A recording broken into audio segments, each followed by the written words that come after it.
Hello, everybody, and welcome to the Night Owl, a show that we do twice a week where we talk about all the latest in pop culture news, TV and movie reviews, gaming news, and just the general conversations of the day.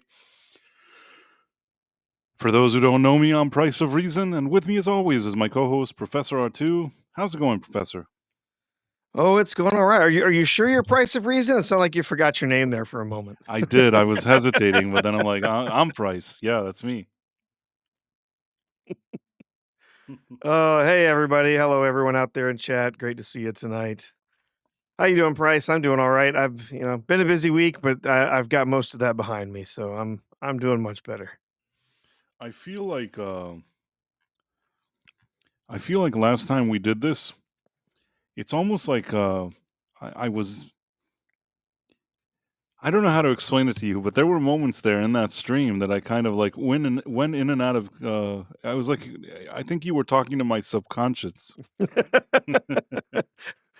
I Price hope was hearing I was me putting in his dreams. I hope I was putting together sentences that actually made sense because I was really tired. I still think that pulled it off, but I still wonder later if when I'm tired, if what I'm even talking about. Maybe I'm talking complete nonsense. Well, Price is on plenty of trucker speed this evening, so he's going to be doing just fine. uh, yeah, I agree that he's freely died. That was very sad. Yeah, so sad. I mean, he was Yeah. 74. That's That's a good run. That's it's especially a good run for a rocker, for a right? rocker, but it just seemed kind of sudden. I didn't know that there was anything going on. Was this guy Yeah. sick? Was anything? Gosh, I don't know. Honestly, I should have known more. I didn't actually. Uh, I don't know how to explain this, but I know somebody that has some kind of connection to not me. I don't have a connection to Kiss, but I have somebody who has some kind of path crossed with that band, and I'm surprised I didn't hear anything or didn't know. Had no idea the guy was sick or anything like Yeah, that. well, it sounds like from what I have seen, he had a fall Ah, recently at his home a few weeks ago, and basically just injuries from that. And honestly, I've known elderly people who had similar things have happened, having you know taking a tumble, taking a fall, and just just at their age and how frail they are and everything. That yeah, just injuries from falling down. Man, enough to really mess you up. So yeah. Birdhouse Blues, nice to see you. He says 2 weeks ago, Ace fell down in his music studio and was placed on a ventilator. That is really sad because Yeah. I still think that at 74, you'd hope that he'd have a few more years. Sometimes these rockers, they want to continue this lifestyle, the doing what they do. I don't know what he was doing in the music studio there. Maybe he was outdoing himself. A lot of people, they don't want to suddenly accept that maybe they're a little older and they have to take things easy a little bit. This isn't just for rockers. I think that this happens to people that get older. Maybe it'll happen to us as well. That you don't get up one day and you're like, oh, well, I'm just going to sit around and do nothing. You kind of want to do whatever you do, but the more you get old, the more it turns out that there's certain things that you have to either do slower or not do as much. And like you said, a guy from Kiss and the kind of lifestyle that he had and career that he had, this isn't probably a guy that sits around all day and doesn't do anything. It's probably a guy that generally has to be very energetic. These Yep. shows, they take a lot of energy. They take a lot of energy. These shows. This man has performed countless times in front of like stadiums, giving like full energy performances. And I think when you're in a situation like that and feeling that energy of the crowd and being like the kind of rock star, like you just said, to then be like, no, no, now I'll just sit here like on this rocking chair. Uh, Yeah. it doesn't work for some people. I don't know exactly the details of what happened with him, but I think that it's that mentality that people are like, they don't want to get old now. Yep. Well, and Freely, he was one of the members of the band who had dealt extensively with drug and alcohol addiction over the years. So I mean, he lived a pretty rough life. He, as being a wealthy rocker, is one thing, but yeah, when you have to deal with all of those other things, taking a toll on you, and plus just the schedule. I know somebody who was toured for a while in a band, and I told them, they're like, it's just brutal. It's brutal every day, like, you're up and you've gotta perform, you've gotta go. He's like, "It's no wonder, like, people, like, fall back into drugs and alcohol and stuff like that just to be able to cope with the stress." And, on top of that, there's just sort of a culture around it too, so, yeah, that's, rest in peace, Ace. They made some great music. It wasn't too long ago, we actually,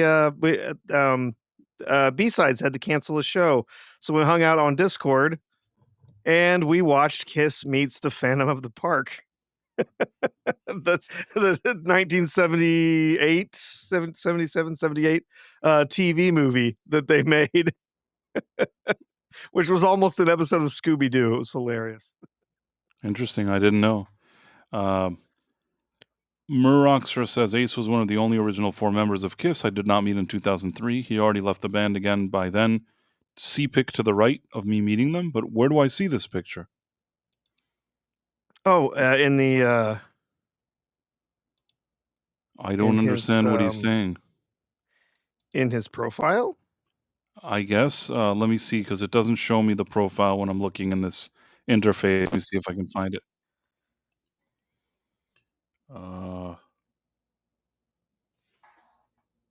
I Oh, see. here, I see what he I means. can Yeah, I I hear. got go to channel.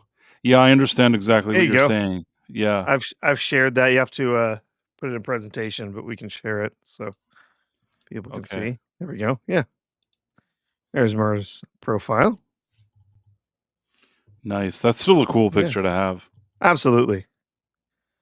Yeah. Good work, Moroxtra.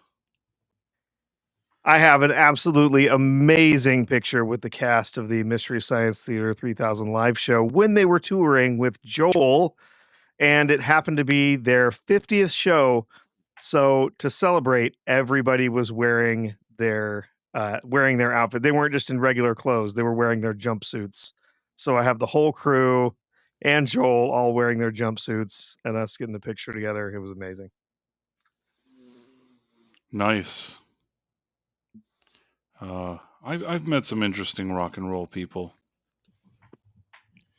I've said it once. I recently said that there was that Static X guy, but more interestingly, I met Lemmy. Lemmy. Sorry, I don't know how I blanked out. I met Oh, Lemmy let me. from Motorhead. Yeah. But I always say that sadly, I was in the middle of doing stuff, like I was focused on a few different things. I would have liked to have taken more of a break and kind of hung out with the guy, but it's not like he came to see me. You know what I mean? I was sort of in the proximity to where he was at because I was doing stuff. There were moments that I was just in the same room with him and there was just a few people there.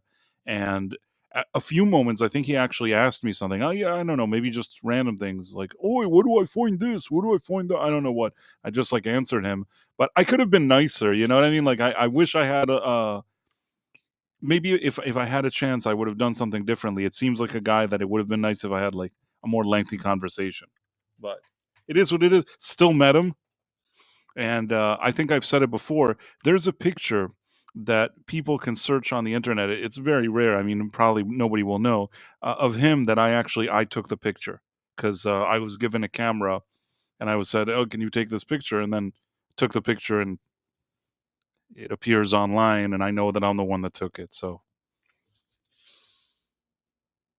nobody cares about what I just said, but who cares? That's fine. Uh, Still share that anyways.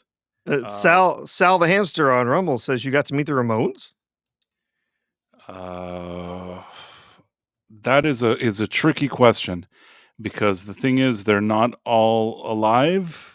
Hmm. If you know what I mean. Most of them are not alive, but I've met a Ramon before.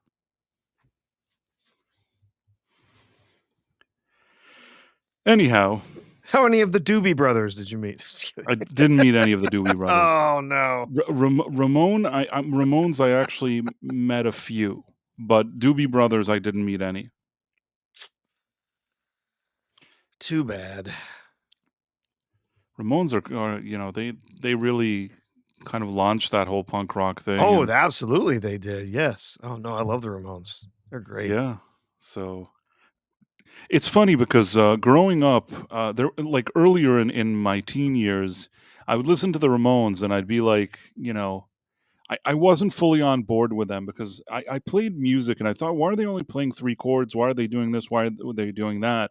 But as I kind of grew up a bit and started actually listening to their style and understanding what makes it so kind of unique and cool, and even trying to play that style and doing that kind of thing, you learn to appreciate what they did and the fact that they are cool. So I started off being suspicious about the Ramones and then ended up really liking them. But yeah, they don't make bands like that anymore. We just have, just a bunch of miserable, crappy things.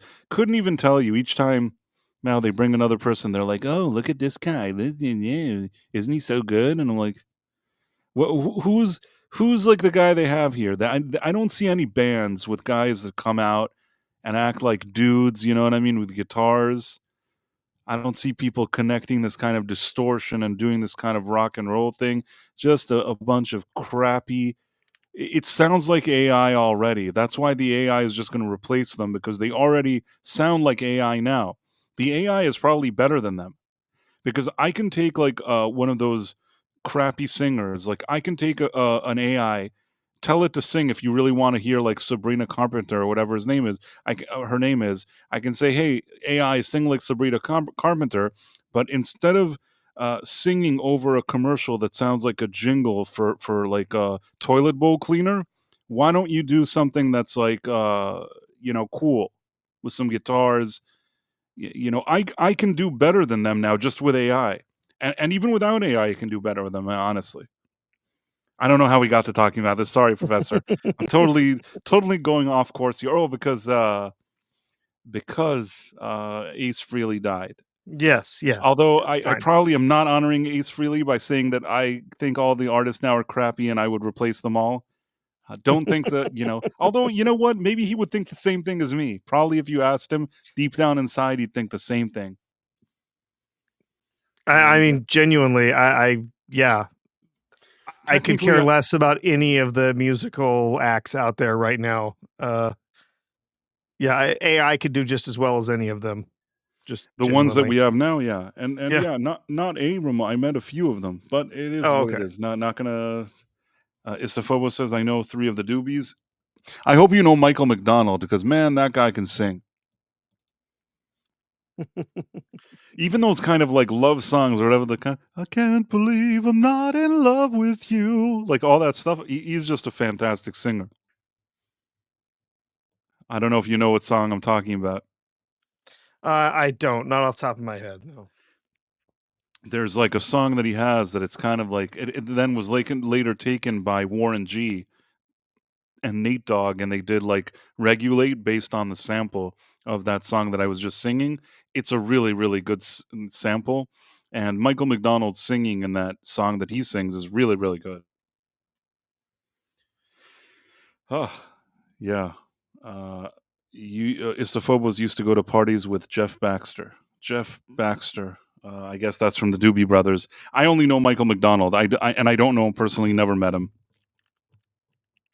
Again, also to be clear, whenever I say like, "Oh, I met this guy, I met that guy," in 98% of the cases, it's people that are not my friends.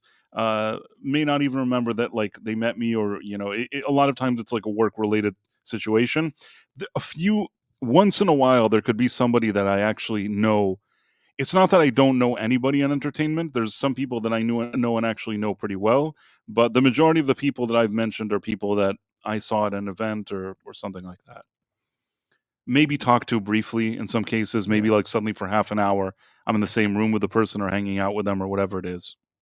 Well, Baxter, also known as Skunk, was one of the original founding members of Steely Dan. Yeah, and then later he helped, joining up with the Doobie Brothers and introduced Michael McDonald to the band. It's pretty awesome, and I totally didn't look that up using AI at all. And sometimes I have stories that I really want to tell, but I can't because I feel like I'm already like, doing something that's probably wrong. But what can I do? Maybe one day. One of my meetings with Gerard Butler was really funny, but I can never share the story because it becomes too much information, and I couldn't do it. But I did meet him twice, and he seemed nice. He seems like a fairly down to earth guy, He was to be very down honest. to earth. I'll just say this, and this is something that I can't say about the story. I was a part of some event, and a lot of times in this kind of event, I'm not the main attraction at the event. You know what I mean? I'm part of the crew that's putting together an event, but I, I'm not the person. I'm not the star that people came to see or anything like that. Now, Gerard Butler arrived there as sort of like, a celebrity that like came by and whatever, showed his face there. And I was expecting, somebody said, "Hey, Gerard, can you help him get settled in or whatever it is?" And I was sort of expecting him that I'll say, "Hey, you should go here, you should go there," and then I'll leave. But first of all, he wasn't there with anybody else. He was just kind of hanging out. And even though you're a celebrity, if you're sitting in the kind of a party situation, there's like a bar or whatever it is, and you're sort of by yourself, I think you don't love that, you know what I mean? So he was kind of like, "Hey, like, why don't he kind of I understood that it's best if I sit there and we hang out, you know what I mean? Like, he didn't want me to just like go, like he was actually kind of cool. And then I ended up sitting and like hanging out with him for a bit, and that was kind of cool, and he seemed really nice. Like, I have to say that he seemed down to earth and nice. Don't have anything bad to say about Gerard Butler. And it was like, anytime like somebody mentions him until today, like I think something positive. I know I felt bad when I did the movie. What was it called? Uh, what was that movie that came out this year? The one that there's the heist, there's a thief. What was it? I did a review for it. I can't remember the name of the stupid Oh, movie. oh, crap. Yeah, I can't think of the name either. I just saw that it was added to, like, Amazon Man, or we got to something like remember that. what this thing is called. Come on, Stolen, stealing. stealing something. It's the like the heist. Something a heist? Rio heist? Oh. Oh man. What's the movie? What's the movie with Gerard Butler? See, it's such a forgettable Oh, movie. I no, don't no, yeah. Gerard Butler. Den of Thieves. Thank Den of Thieves, okay. you.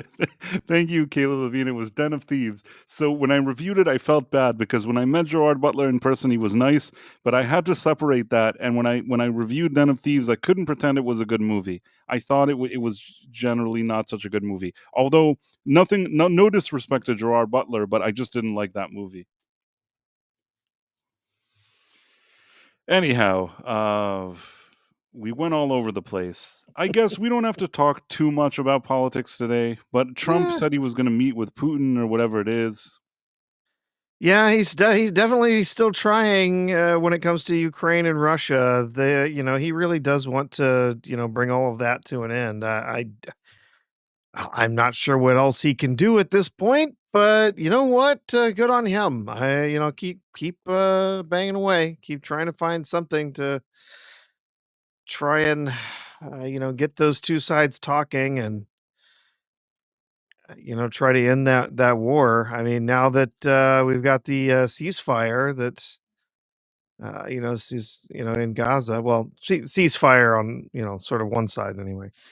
Um,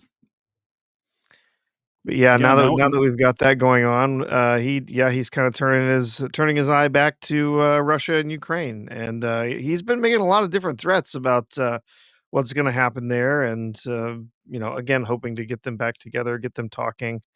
I know he's gonna be headed over to meet with Zelensky shortly, or is Zelensky coming here? I forget. Let's see. Tomahawk 501, he said it's a Den of Thieves 1 or 2. I want to say this. Den of Thieves 1 was a decent movie. I'm not saying it was spectacular. It just was serviceable enough to do what it needed to do with a likable enough cast. It got a lot of things right. It was not groundbreaking, but I thought Den of Thieves 1 was decent, which is why when they were doing Den of Thieves 2, I thought, okay, this is probably going to be decent too.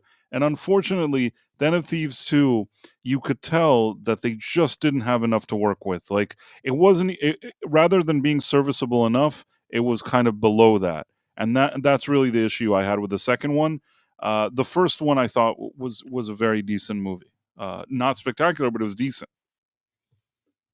Yeah, Pantera. I don't know. I said Rio de Janeiro, Pantera. I don't know how I got. Was we were like stealing Rio de Janeiro, and I went to Den of Thieves to Pantera. You know what? We were close enough, Professor. We get Den of Thieves 3, Sepultura, Den of Thieves 4, Right, Slayer. right, exactly. Pantera. I have a Pantera CD that I don't remember the Oh. name of it, but I grew up and I had a CD of Pantera, and I rather liked it. Anyhow, so yeah, I guess Trump wants to do the thing with like, he thinks he's on a roll. He wants to end the Russia Ukraine thing. Who knows if that's going to work? It is interesting though that from the second that Israel stopped and left the thing, now those guys over there are just killing their own people, which is pretty much what they. That's how they do things. That's Yeah. how they do things, anyways. But that Yeah. that's the thing. Yeah. None of those, and I said it last time. None of those Javier Bardems or Greta or Mark Ruffalo or all those idiots. Now they're not saying anything. You know what I mean? They had nothing to say. They said they wanted the ceasefire, so Trump did that, so they don't want to say anything because he did it. So now they don't want to say anything. And then they also were painting this picture about like how everything was like wonderful in that region, and the only reason it wasn't wonderful was because Israel was there, and then now it's not so wonderful. So I don't know. All of this is just weird. What's even Greta gonna do now? What's she gonna do? Does she find a new cause? What's she gonna do now? No telling. I'm sure she's looking at something, trying to figure out what the next grift is. She's looking for a grift Where for sure. it just depends on who's gonna pay her to go and protest somewhere. I'm sure we'll start, she'll try and come over here and fight against ICE or something like that. But then we'll just, send her packing since we're not going That to be would be doing. interesting to see what happens. It's the Phobos. Thank you. I'm not able to share it. Let's see if I can go to. How do I do this? I'm trying to How fan do you funding. do it? Okay, it's Right. the Phobos did a poop emoji. But credit where credit is due. I have to share it. Yeah. Let's see. Oh, I don't know what I did with it. Tell some jokes, Professor. It's okay. I'll be back in a second. Here, I can just show it. It's fine. Here, I think I did it. Oh, there you go. Here, it's the Phobos with his 99-cent poop sticker. Thank you very much, Mr. Phobos. Uh, Sal the hamster. Pretty sure this is sending. Not sure what Yes. you mean, but yes, it did. Well, it's a $1, Rumble rant. It's a So $1 thank you, Rumble Ramp thank from you, Sal Sal. the hamster. We absolutely appreciate it. It Uh, did get sent, and we did receive it. I Phantom Outsider says right now Greta's going re all the way home. Probably. Yeah, that's what it looks like. Well, what can we do? Let's go back here.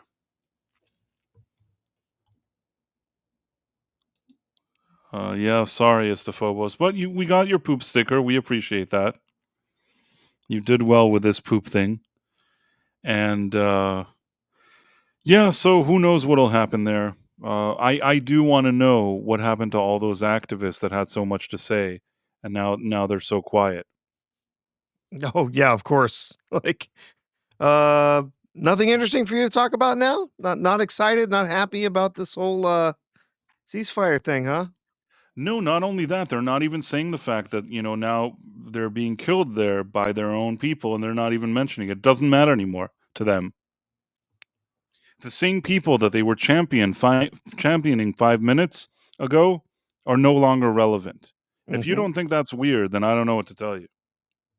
Yeah. So, yeah, here is one post earlier today, this was, Nick's order. 2-hour phone call this morning, President Trump announces he and Vladimir have agreed to meet in Budapest, Hungary, to try to end the war in Ukraine once and for all. And so here's the actual post that he made. Just concluded my telephone conversation with President Vladimir Putin of Russia, and it was very productive. President Putin congratulated me and the United States on the great accomplishment of peace in the Middle East, something that he said has been dreamed of for centuries. I actually believed that the success in the Middle East will help in our negotiation in attaining an end to the war with Russia Ukraine. President Putin thanked the First Lady Melania for her involvement with children. He was very appreciative and said that this will continue. We also spent a great deal of time talking about trade between Russia and the United States when the war in Ukraine is over. At the conclusion of the call, we agreed there will be a meeting of our high level advisors next week. The United States initial meetings will be led by Secretary of State Marco Rubio, together with various other people to be designated. A meeting location is to be determined. President Putin and I will then meet in an agreed upon location in Budapest, Hungary, to see if we can bring this inglorious war between Russia and Ukraine to an end. President Zelensky and I will be meeting tomorrow in the Oval Office, where we will discuss my conversation with President Putin and much more. I believe great progress was made with today's telephone conversation. So, yeah, I mean, it sounds like there's a lot, a lot happening there. Like I said, I knew there was going to be a meeting. I assumed it was Zelensky was coming here. I didn't figure Trump was going to Ukraine. But yeah, he'll be here. They'll be talking, and then in the next sometime the next couple of weeks, we'll have some other meetings going on between them. So yeah, I don't know.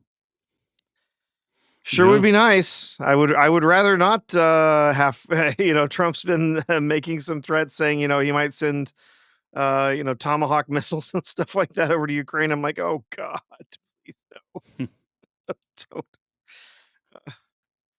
no, don't. Don't keep rattling that saber, please. We need to, you know, keep moving down the road and finding ways to try and bring the shooting to a stop, not ratcheting things up. But Issophobos yeah. says he always makes progress, and then Putin does something really assholey, Well, and that is what KGB agents do. it's kind of his Um, MO, yeah. yeah. Um, Oh, well. mm, Well, we'll see what happens. yeah. I mean, it's what that they're still talking is good news. That's promising. Is Is Putin acting in good faith? Heavens no. He absolutely is not acting in good faith. He never has, and I don't think he knows how to. But Yeah, I don't think that so either. that doesn't mean that he might, that there might be some places where uh there might be ways to find some agreement, find some way. I think for him, it really has to be a matter of saving face. He has to be able to convince and tell the people of Russia that this was all worth it somehow. Yeah. Not that he's not going to get reelected or anything. I mean, obviously, but uh, president for life. But yeah, there's going to have to be some concessions here. I don't think you know Ukraine has consistently said, "No, we're not gonna give up even inch of Ukrainian land." They're gonna have to, and genuinely, there's some parts of Ukraine that are ethnically Russian anyway, and really would prefer to be part of Russia. Uh, I think there's gonna have to be some concessions somewhere, but yeah, I mean, obviously, if he had his way, he would just take the whole country. He would just make it all part of all part of Russia. But yeah, I don't know. Like I said, hopefully this means that we are gonna make some progress somewhere. Yeah, that would be nice. Anyhow, thank you for the poop stickers to Phobos, and Yes, yes. And for the $1 super chat from Sal the Hamster. Or that super too. chat. Rumble rant. Rumble rant. God, gotta say the right thing. Hey, Jonathan, how's it going? So, yeah, I guess that was that. there's been so many political things that now it's sometimes it's good to take a break from it and not, there also wasn't anything too sensational happening. Yeah, I mean, there's some wild stuff going on when it comes to some of the some of the issues with ICE, and there's been some groups that have been sort of agitating for more, more violence against ICE enforcement. That's always troubling, because again, these are armed members of federal law enforcement, and if they get pushed too far, people are going to get hurt. And they're already now they're finally starting to uh, actually prosecute these people. Of course, they're getting more and more violent, and so it's not just a matter of chasing them off anymore. They're getting more and more violent against these officers, and then you have dumbasses like Don Lemon who are encouraging violence against ICE enforcement officers, and you just have to shake your head and be like, "Have we learned nothing? You freaking moron!" Yeah, Right? yeah. I don't know if you saw that video, but he was out there basically telling, like, black people, Latino people, you should go out and buy guns, and if ICE enforcement shows up, you can protect yourself. I didn't see that, but I totally believe it. Don Lemon is so annoying. I mean, I thought he was annoying back when he was on CNN, and yet somehow I think now he's even more annoying somehow. Yeah. Now he's fighting for for being relevant. Yeah, I Yeah. mean, Yeah. it turns out that what he did with Elon Musk was really stupid. If you remember, he had some deal with Elon Musk. He would have gotten like millions of dollars to for no reason whatsoever. It was like a deal that was not even worth anything to Elon Musk. And instead of taking the money, he wanted to do an interview where he embarrasses the man who was supposed to pay him millions of dollars. It was the strangest thing. I've never seen somebody so, like, in my opinion, somebody so stupid, like making a stupid business Yeah. decision, like Don Lemon. He really Well, thought that Elon Musk is going to do a deal, pay him millions of yeah. dollars, come to an interview, and he keeps trying to, like, embarrass him. He thought that that's how this would play out. Oh, yeah, yeah. And I don't then, well, understand the logic. I really, until oh, this day, I it's don't get it.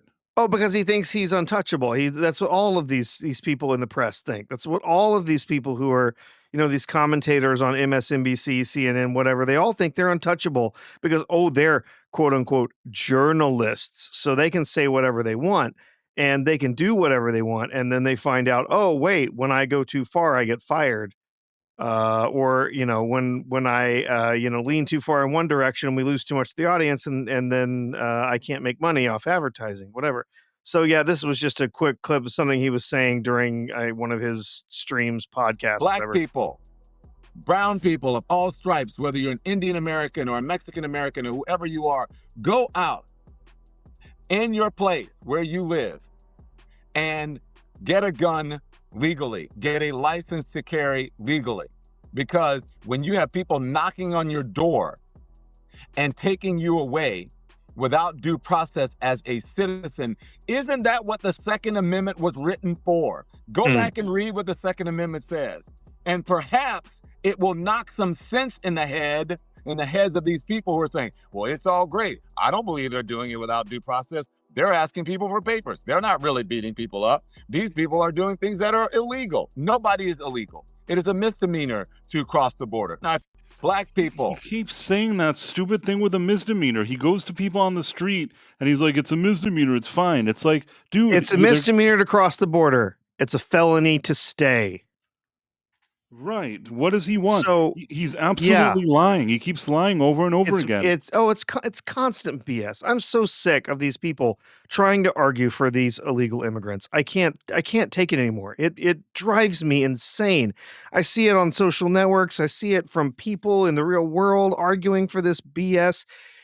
And they're like, "Oh, well, asylum's not illegal." Yeah, none of these people have asylum, and in fact, none of them are going to be granted. A very, very small number of them will actually be granted asylum because there is not economic asylum in the United States. They have to actually prove that they are in some way in danger in their home country, that they have to prove that they are, they are in fear for their lives, or they're political refugees or something like that. And they can't, because they're not. They're just trying to get out of their country and their garbage ass country.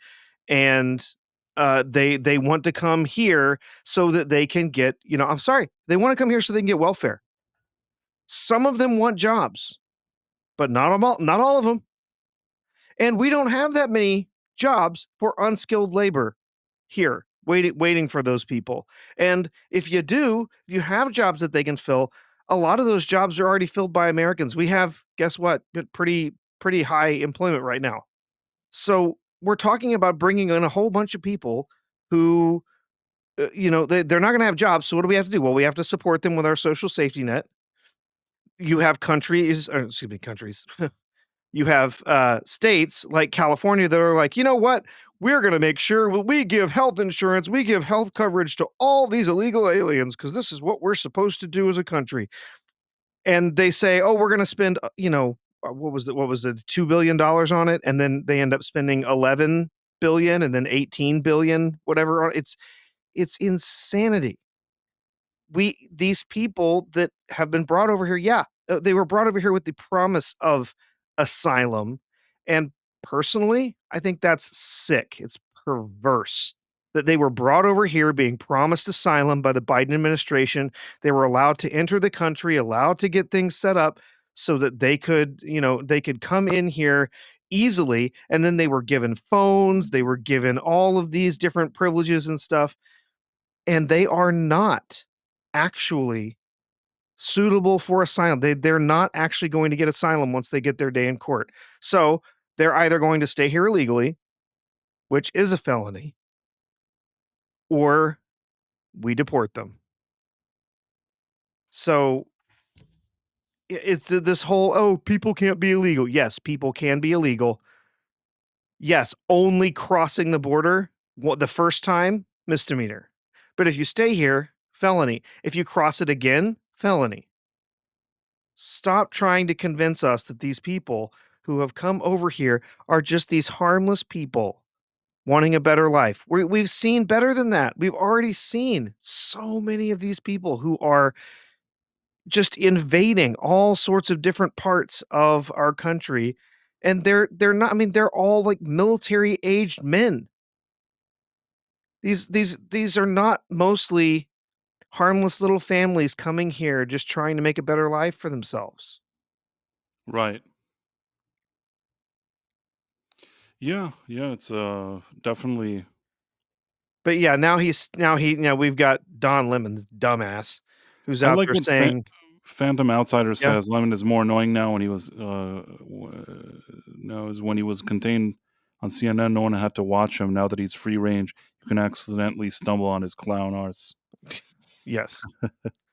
Yeah. So it's funny though, because this is a guy who absolutely hates the Second Amendment and believes that, by the way, also believes that white men are the biggest threat to the United States right now, who also happens to be married to a white man. But, hypocrisy is not something he is unfamiliar with. Let's put it that way.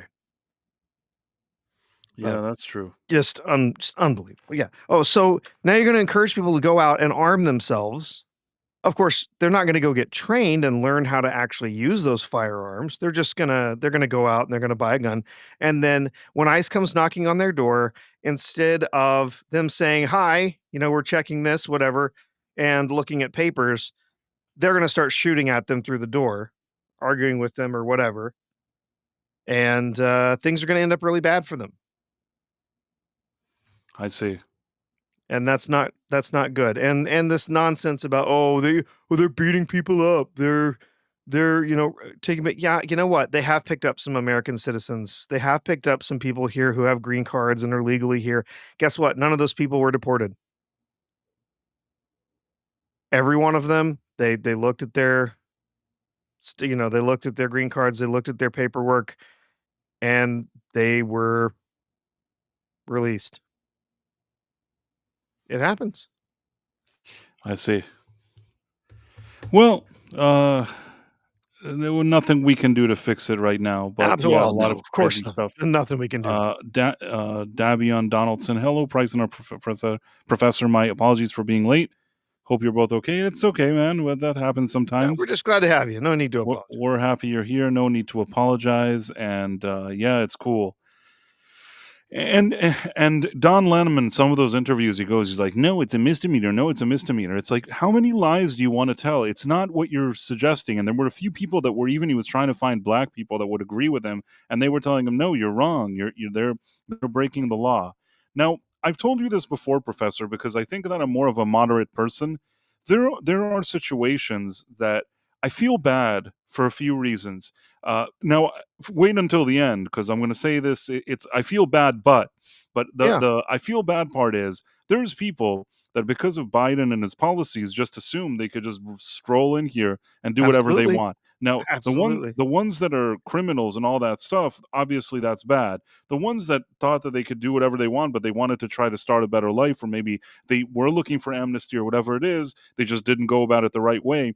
I do have some kind of empathy. It's not that I love when people do, oh, is this what you voted for? Aren't you so happy? Aren't you so happy? I'm not happy. But at the same time, I recognize that there was such a mess there that they let all these millions of people in and they just dumped them here.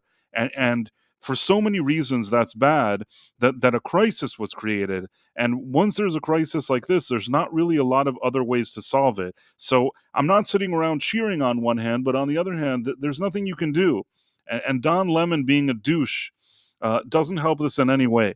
And of course, Don Lemon is the type of guy, he would never help any of these people. He would never, you know, it's not like he wants to help any of these, do you get what I'm saying? Don Lemon, all he Yeah, yeah. wants is somebody to click on something. Is he out there, giving money to these people? Is he letting them sleep in his house?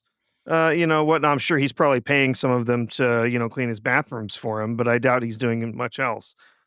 No, and Price, you're 100% on it, right? It is. There's nothing wrong with having some empathy for some of these people who were basically sold a bill of goods. They were told by the Biden administration, by the different the different non-governmental NGOs that were helping to ship all of these people into the country, told by them that they would be allowed to come here and stay. Though that, oh, we're just going to make it so that you can come here and you can get into the country, and then either being told literally like, Hey, here's how you disappear so you can stay illegally, or some of them doing, coming in and saying, yes, I'm going to have I'm going to appear for, my date in court for, to apply for asylum, whatever. But they were sold a bill of goods. They were lied to by these NGOs. They were lied to by the Biden administration. That's what I was saying. It's sick. It's perverse that these people were dragged over here, or some of them simply allowed in, or some of them flown over, whatever. There's all sorts of different things that happened while Biden was president that are sickening. Brought these people in, telling them that they would just get to, you know what? Come right. on in. You get to stay. Tens That's of what I'm millions. saying. That's what I'm saying. That there's people I know that there's bad people too, but there's people that they were like you said, so sold a bill of goods, whatever it is. They came in here uh, thinking one thing, and actually it was something else. And I do have empathy, and at the same time, I don't know what you do when you dump millions of people. Yeah, And interestingly, recently I saw Obama on some podcast. I think it was with Mark Maron, or I don't even know who he was talking to. And he keeps talking a big game with all this ICE stuff. What happened when all those people that the Democrats love sending here were sent to Martha's Vineyard? I believe Obama hangs out there. hmm Within 5 minutes, all those people were basically removed. I don't know if they brought in the National Guard, what they did there, but they got rid of all those people. They were all very quick to yeah, do that. As long as it's not in their own, backyard, they don't care. All these people can go, all these immigrants can go all these places, and they don't care if there's criminals or what happens. You try to bring them to their place, that's it. It's the end of the world. They quickly. I've never seen yeah. such a swift response to getting rid of people than what they did with those guys over there, like in Martha's Vineyard or wherever they sent them. Yeah, they did. They definitely were not practicing what they preached. If they did, they should have brought them in and found them housing and all that stuff. Because remember, diversity is our strength, and all of these immigrants coming in, these are all making our country stronger. And blah blah blah blah. No, yeah. What did they do? They disappeared those people overnight. They shipped them off somewhere else, got them out of Martha's Vineyard. Yeah, they did not want them around, and they were going to make sure that they didn't stick around. But it was just ridiculous how they, and the truth is, I mean, we've basically uncovered what their plan was all along. Why was it that they were taking some of these people? They were keeping a lot of them in Texas, but then they were busing some of them off to lots of other places. Well, we figured it out. In the last census, you'll remember they just they fought really hard to make sure that, hey, no, in the census you have to count illegals. You have to count those for representation. You can't ask them if they're legal or illegal. So we have to keep that in there, because what we're going to do is we're going to ship these illegals off to all of these different places so that the counts for people in all of these different cities and towns and different areas, those different counts change when we do the census. And so now we're going to be able to flip seats in the census flip seats in the House and change representation in the Senate based on, how many different people they can ship into all of these different areas. It's sick. It's absolutely demented. And well, guess what? We found it out. And now that Trump's in office, and probably after that, Vance, maybe for uh, two full shots at the seat, we're going to fix that. We're going to get rid of that stuff. And there's a lot of the states that are already working on fixing some of those issues that have happened with redistricting and so on. And they're working to reverse all of the stuff that the Democrats have been trying for a long time. And it's rather hilarious that all of these people on the left are just losing their minds at this point, because they realize that all of these plans they've been trying to make, all of these things that they've been trying to do for over a decade now, are all just going up in flames. I want to play this video Oh, here that lemon? Oh, Estefoglo jeez. sent us. The president said he wants to send troops here to Maryland. What do you think? Baltimore into Maryland. I'm not opposed of it. Right. I think it'll be a good idea. Why so? Maybe we can clean up some of this crime-ridden neighborhoods. Yeah. Is the crime bad? Very bad, atrocious, and being. I'm out of breath, so you have to see. I see you were running. You got your prayer rug. Yeah. Right, I'm on my way to Juma. Yeah. It'll be a breath of fresh air. Thank you, sir. Thank you. Nice to meet you. The president said he wants to send troops here to Maryland. What do you think? Baltimore into Maryland. I'm not opposed of it. Right. I think it'll be a good idea. Why so?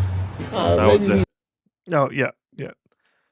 Yeah, you're seeing some videos, not just there, but you're seeing there's lots of stuff coming out of some of the places where he's already sent the National Guard, and they've been able to reinforce the police force there, help with training, help with various different issues. And yeah, they've been getting some rave reviews. Honestly, have you seen videos of people from Memphis screaming about authoritarianism and how Trump is terrorizing their city? And no, what I see are lots and lots of videos, clips of people talking about how they can actually go outside now. They can actually take a walk without having to worry about getting shot or mugged, and that the city has suddenly become much safer. and the people are quite happy that they're there, and when they see them, they give them high fives. It's like, yeah, they're recognizing that. Yeah, they've. Let's see this. Here, I can share this. From Memphis, 800 arrests. 800 arrests by the Memphis Safe Task Force, according to the Department of Justice. 800 arrests, 173 firearms seized, charges, of all sorts of different things, warrants that were, finally charged, all sorts of other stuff happening. Like they're actually starting to clean up the city, and so yeah, people are like, yeah, bring it on. Can you send those troops here, please? It's great. Yeah, yeah, I mean, listen, if it helps, it helps, and it's nice yeah, that some places recognize that it does something good. yeah. Istafova says they found 40 missing kids. That's cool. Yeah, they found a ton of missing children. They, some of these are ones that were, sort of undocumented. When they came here, they, sort of disappeared. They didn't know where they went. They found them. There's been some others as well from other, different, missing children uh, notifications and stuff like that. So yeah, it's wild. Like there's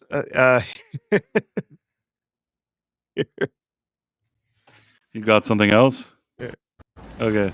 Just got back from Memphis. When I tell you, Memphis is a totally different place right now. For real. I did not know that President Trump was sending them guys down there. And when I say it's police everywhere.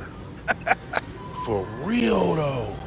I'm like, you gotta be kidding me. I ain't never seen Memphis like this before. Cause I go down there and drop off a load at the hospital.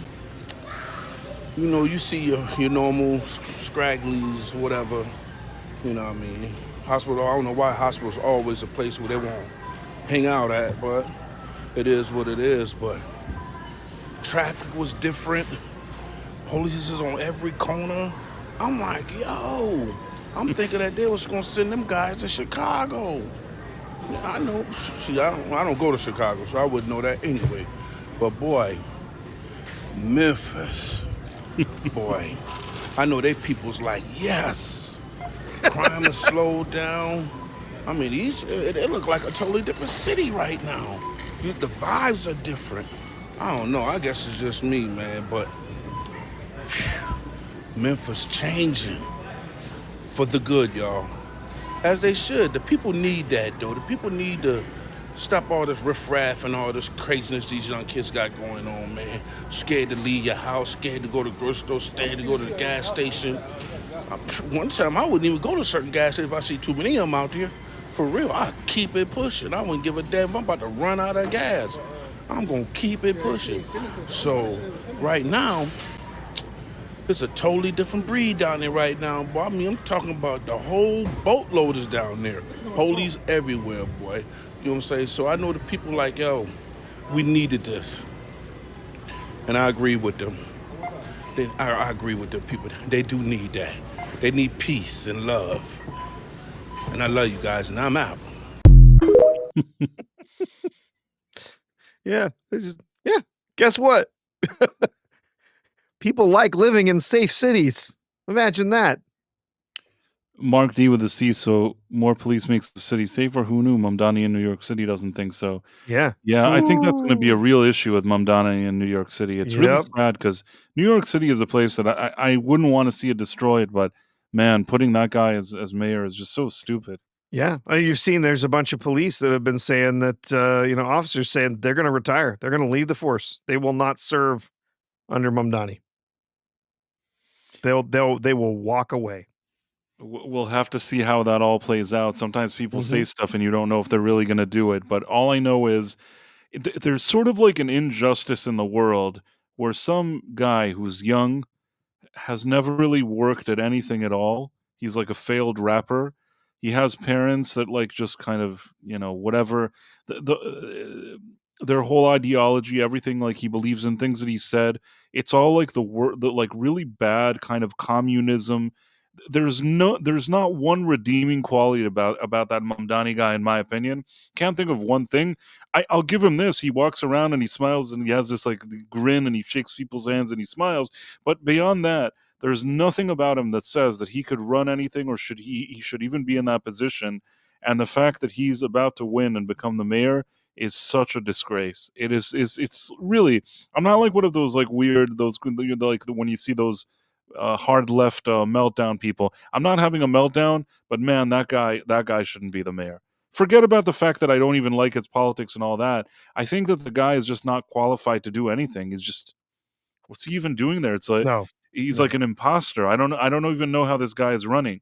I'm sad that I'm not in New York and I didn't run against him. I'm like, maybe if I would have run against him, somebody would accidentally, like a few votes would go my way and take away from his. Like, I don't even want to be the mayor. I don't want that guy to be the mayor. You know, a puppet running against a puppet. That's one way to do it. Yeah. I can't run though. I'm not a New York citizen, so I couldn't Yep. do it. Yep. Mark D with a C says, "Yeah, my kids live there. It's nuts if he gets elected." Yeah, It's totally crazy. it'll I be mean, insane. I mean, we're talking about somebody who is a dyed in the wool socialist. He genuinely believes that socialism is going to fix things. He ignores every single bit of evidence that shows that socialism is an abjectly failed objectively failed ideology. Everywhere that it has been tried, it has failed. And all they can ever say is, well, they didn't do it right. That wasn't really socialism. Oh, okay, sure. Yeah, Venezuela. What about that? Was that, no? Oh, no, that wasn't really socialism. That turned one of the wealthiest countries in the southern hemisphere into an absolute shithole where people are eating out of the garbage to stay alive. No, wasn't socialism that did that. Nope. What about all of these other places? Hey, you might have seen the meme when the Berlin Wall came down, who was running from which side to the other? Yeah, guess what? It wasn't people running from the side, running right, over to the communist side, right? right, exactly, People were fleeing the communist side because it was in utter collapse. It was a disaster. right. Oh, Mark T. At least groceries and rent and healthcare will be free. Yeah, yeah. we know, Mark. It's gonna be great. So yeah, I don't know what to tell you. In any case, I can't vote. I can't run against the guy. Sad what's happening to New York, but we'll see what happens. Somebody was saying here that the rich are fleeing and they're going to Connecticut. Mark D with a Why C wouldn't said this. they? Real Why estate wouldn't agent they? told me that they sold 40 houses, more than 10 million in Connecticut last month. Typically, they sell one or two a month. The rich are fleeing already. Yeah, yeah. And this is the thing that is always blows my mind when with these eat the rich, tax the rich 100%, idiots, whatever. These people, they don't get it. They do not get it. If people are wealthy, they can live wherever the hell they want. If you and your state are going to decide, oh, well, we're going to raise taxes on the rich to, 90% so that we can take money back from these, monsters, these wealthy monsters, guess what? They're just going to leave because they can. They can pick up and go wherever the hell they want. It's happened many times.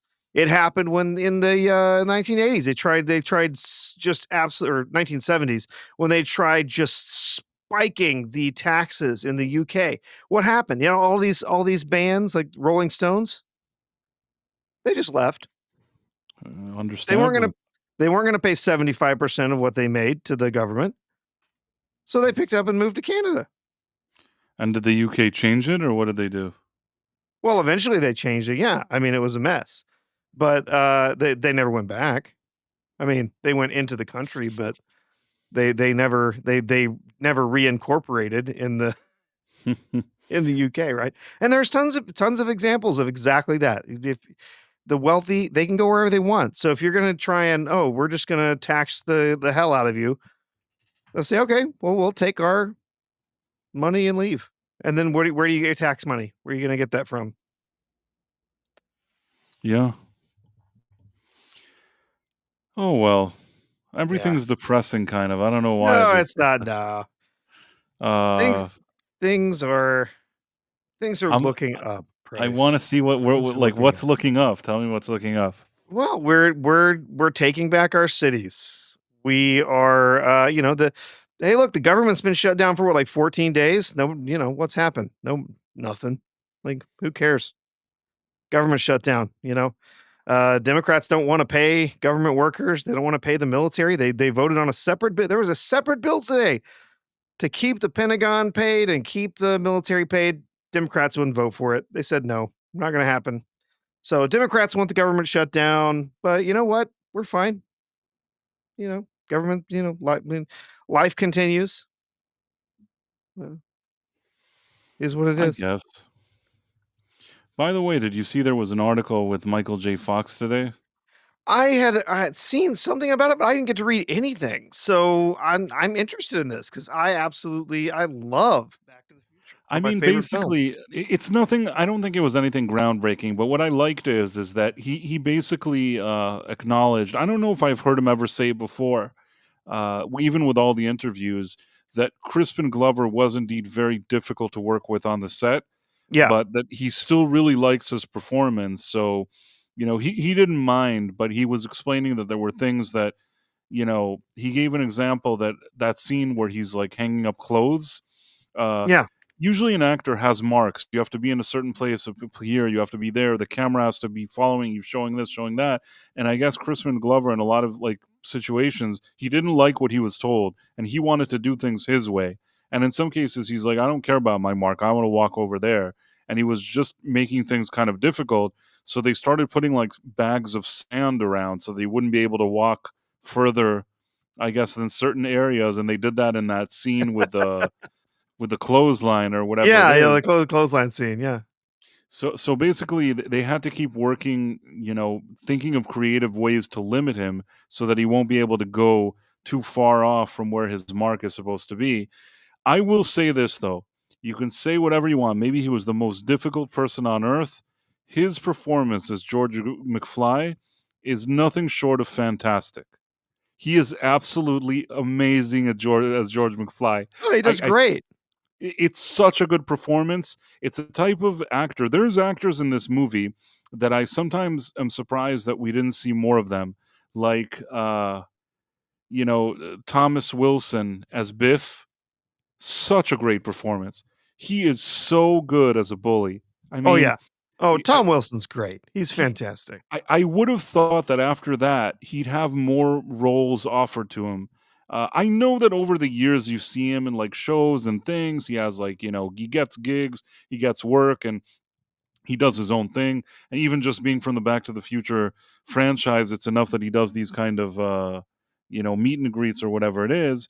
But what I will say is that he does such a good job in those movies, and I feel like there must have been other roles that you could have given this guy. I don't know why we didn't see more of him.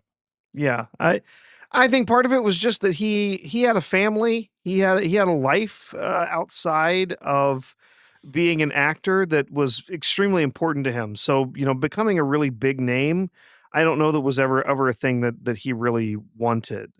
Tom Wilson's a pretty humble guy. He's someone actually I've followed for years. He's got a great YouTube channel. He's just a fun, interesting, just super down to earth guy, and I just love him to death. Yeah, I mean, he's so great, and yeah, he's amazing in those films.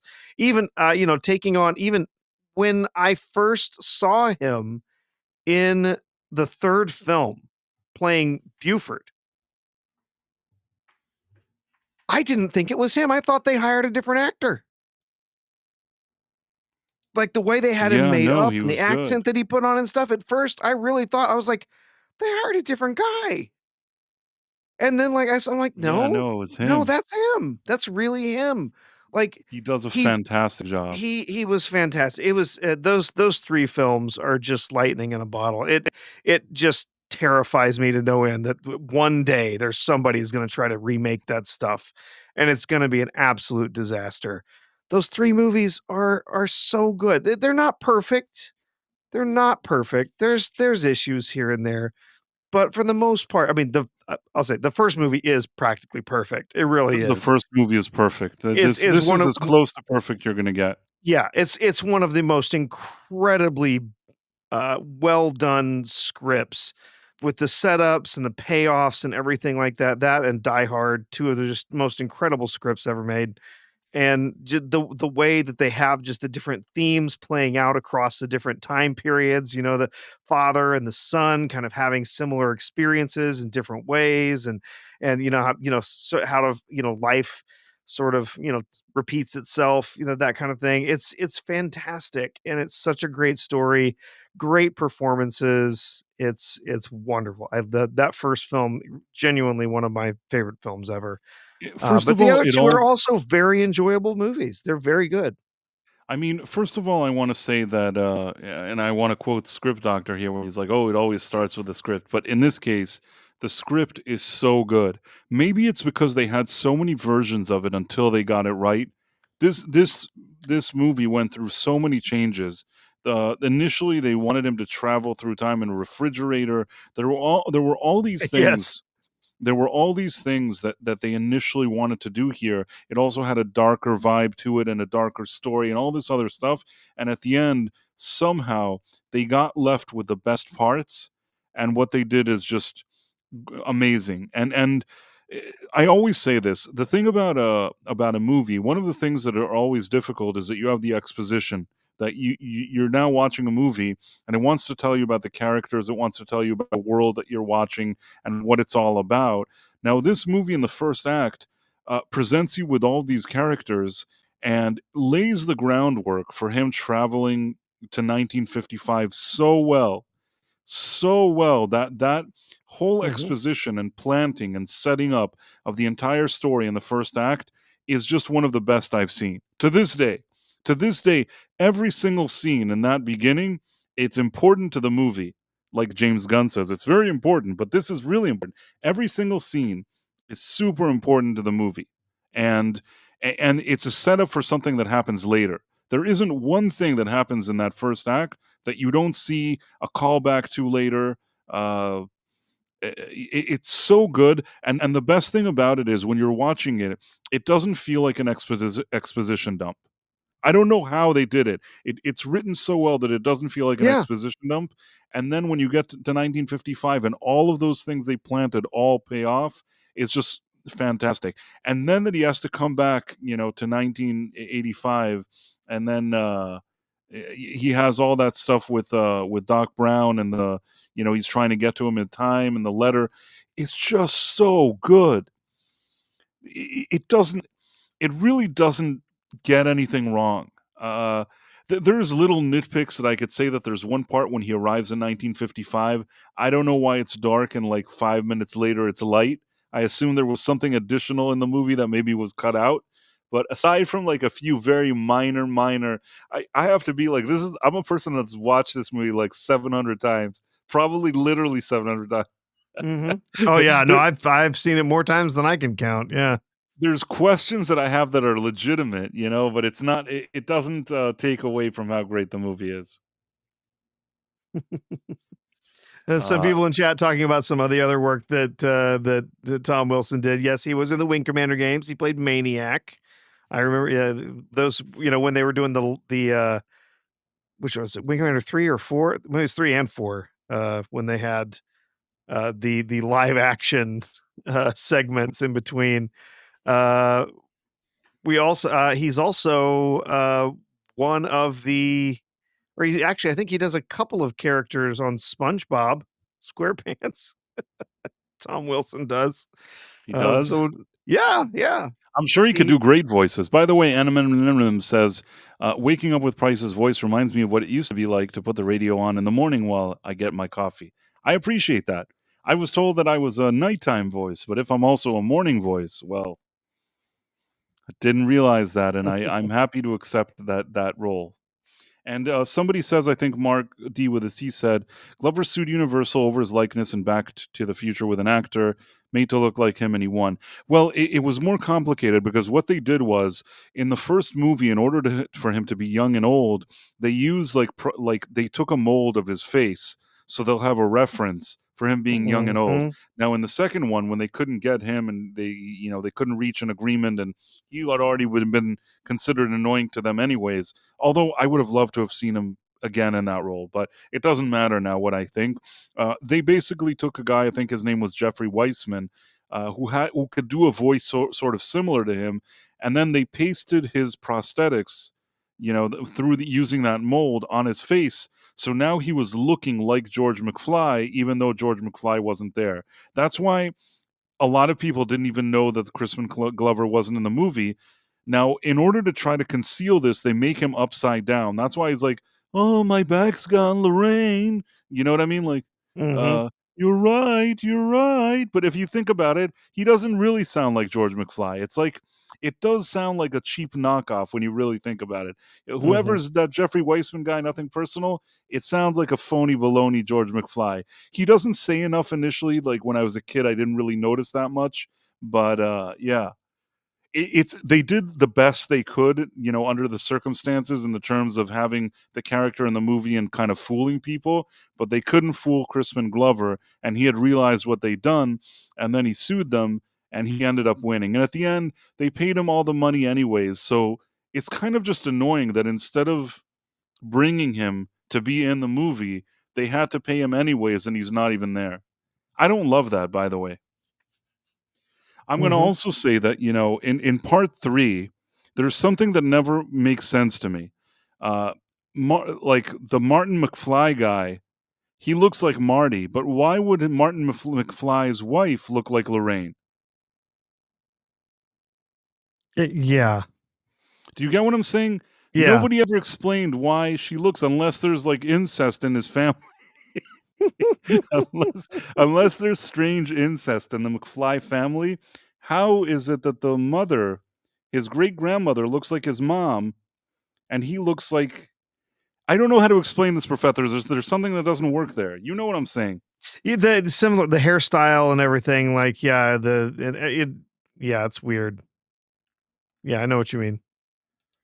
Yeah, there's a few things weird. Listen, Marla Sharendorf says Tom Wilson was an American Body Shop. Yeah, Yep. I mean He's he done a he bunch got of some stuff. roles. Later in life, I also saw him on that Ghost Whisperer show. That please don't tell anybody that I watched it, but I did watch it, and he was on it. I was happy to see him, but I kind of felt like they didn't know what to do with him. I'm like, come on, you got this actor, and like, he's it was he, it was him collecting a check. You could tell, like, he came to work, they gave him a check, he put it in his pocket, and he did whatever scenes they told him to. He doesn't even seem enthusiastic. He knows he's collecting a check on that horse, not whisperer, ghost whisperer. Yeah. He was the PE teacher, the coach or whatever on that short-lived, Freaks and Geeks show. I remember that. Um, he was Uh, in, cr- can you elaborate? I yeah. didn't know that. I didn't know which part would I elaborate? I don't know what I'm elaborating on. That he was on Ghost Whisperer.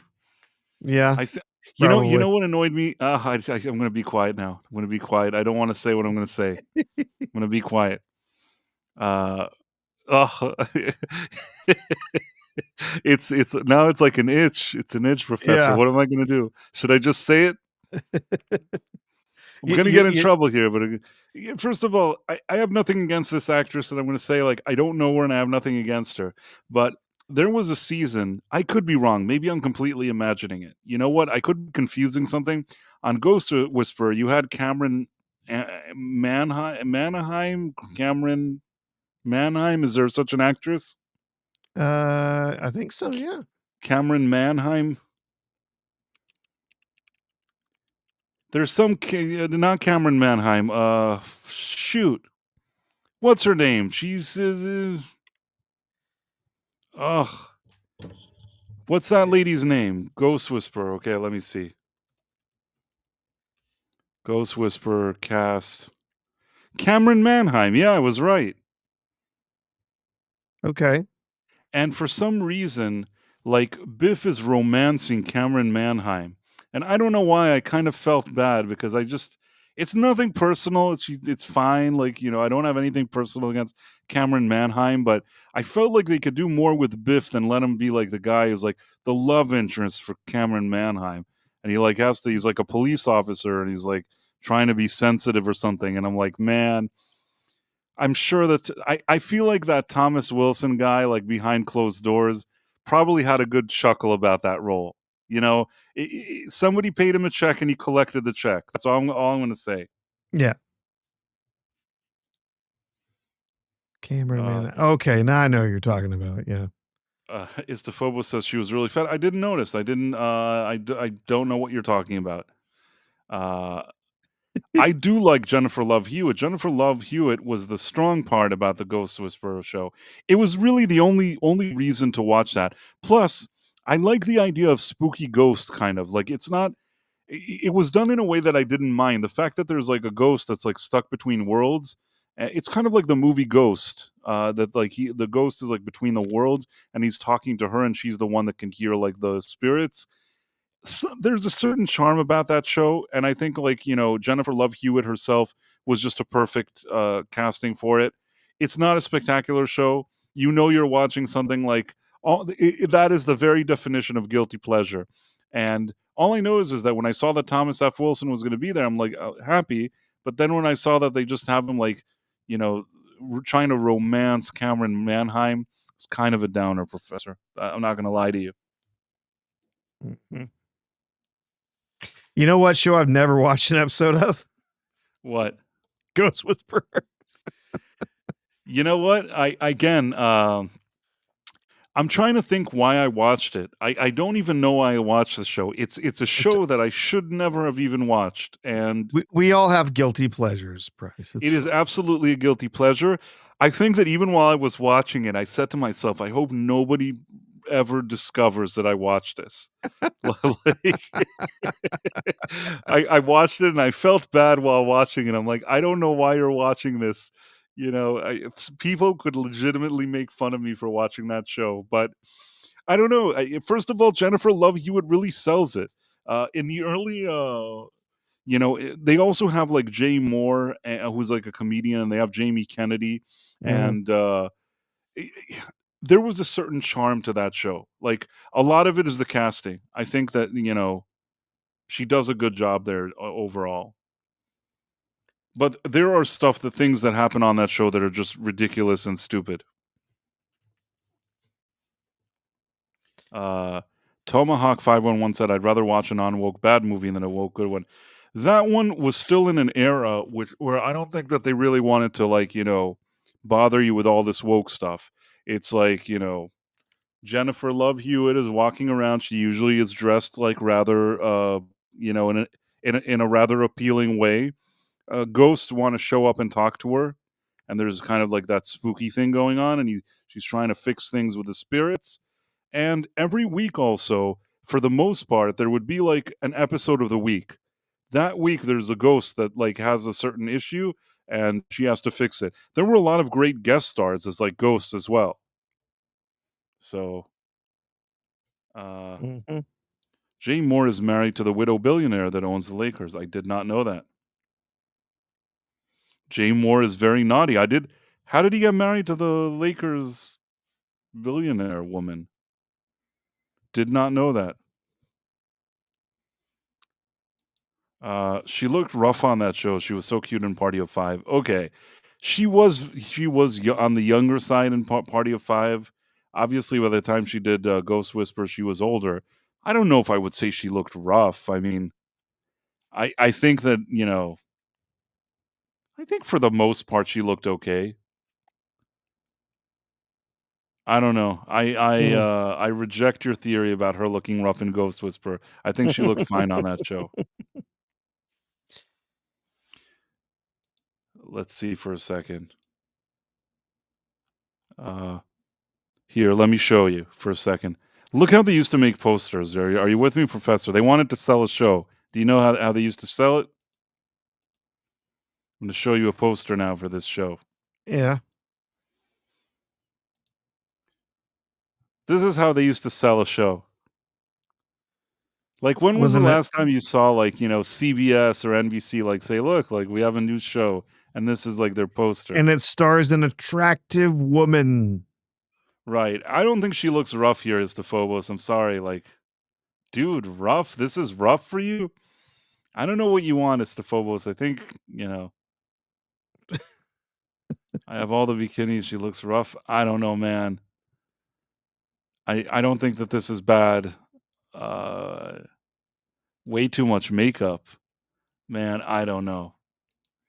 I don't know what to tell you, Estephobos. There's legitimately rough looking women, especially if you look on TV today. I saw that Tron movie recently, and I think I upset some people that I said that the uh, Asian actress that they chose for Tron, not exactly the most pretty Asian actress. She wasn't a good actress. She also wasn't especially pretty. And that for me was like, I don't want to say rough, but that for me wasn't, I don't know. Look, it's not Price's fault she looks like a horse. I'm just kidding. Uh, Phobos. She was incredibly cute on Party of Five. She was also really young in Party of Five. You can't stay like that forever. This was a little later. I still thought she looked fine, and she has a likable energy about her. Like beyond that, she's likable. So I don't know if she's likable in real life, but at least as an actress, she gives off that likable vibe. So, yeah, I don't know. I think that she did fine. I had no issue with her. Like almost every time here, I'll show you this. Like almost every picture you see from her from that show. Let me see if I can share this, Professor. Professor is very interested in this. I'm sure. Very, very, very interested. Okay, so uh, what am I doing? How do I get to this thing? How do I scroll through this? In any case, all I'm saying is that you can trust me that the pictures. Anytime you see a picture, the picture looks good. Oh, okay. Was I able to scroll a bit? Yeah. So yeah, I mean, I don't see anything wrong with her. Estephobos, I think that you're being very harsh here. This is not a problem. Estephobos says it's her rack that's hypnotizing Price. First of all, every episode she's dressed in a very, very nice way. They seem to make sure of that on the show. They figure maybe some people are going to tune into this show. Let's have her dress really nicely each time. This is what she looks like on the show. And I don't know. I'm an old-fashioned guy, Estephobos. I think this is fine. You're being very, very. Suddenly, you became like in the middle of the night, like on a Thursday, you became super nitpicky, Estephobos. Like this isn't good.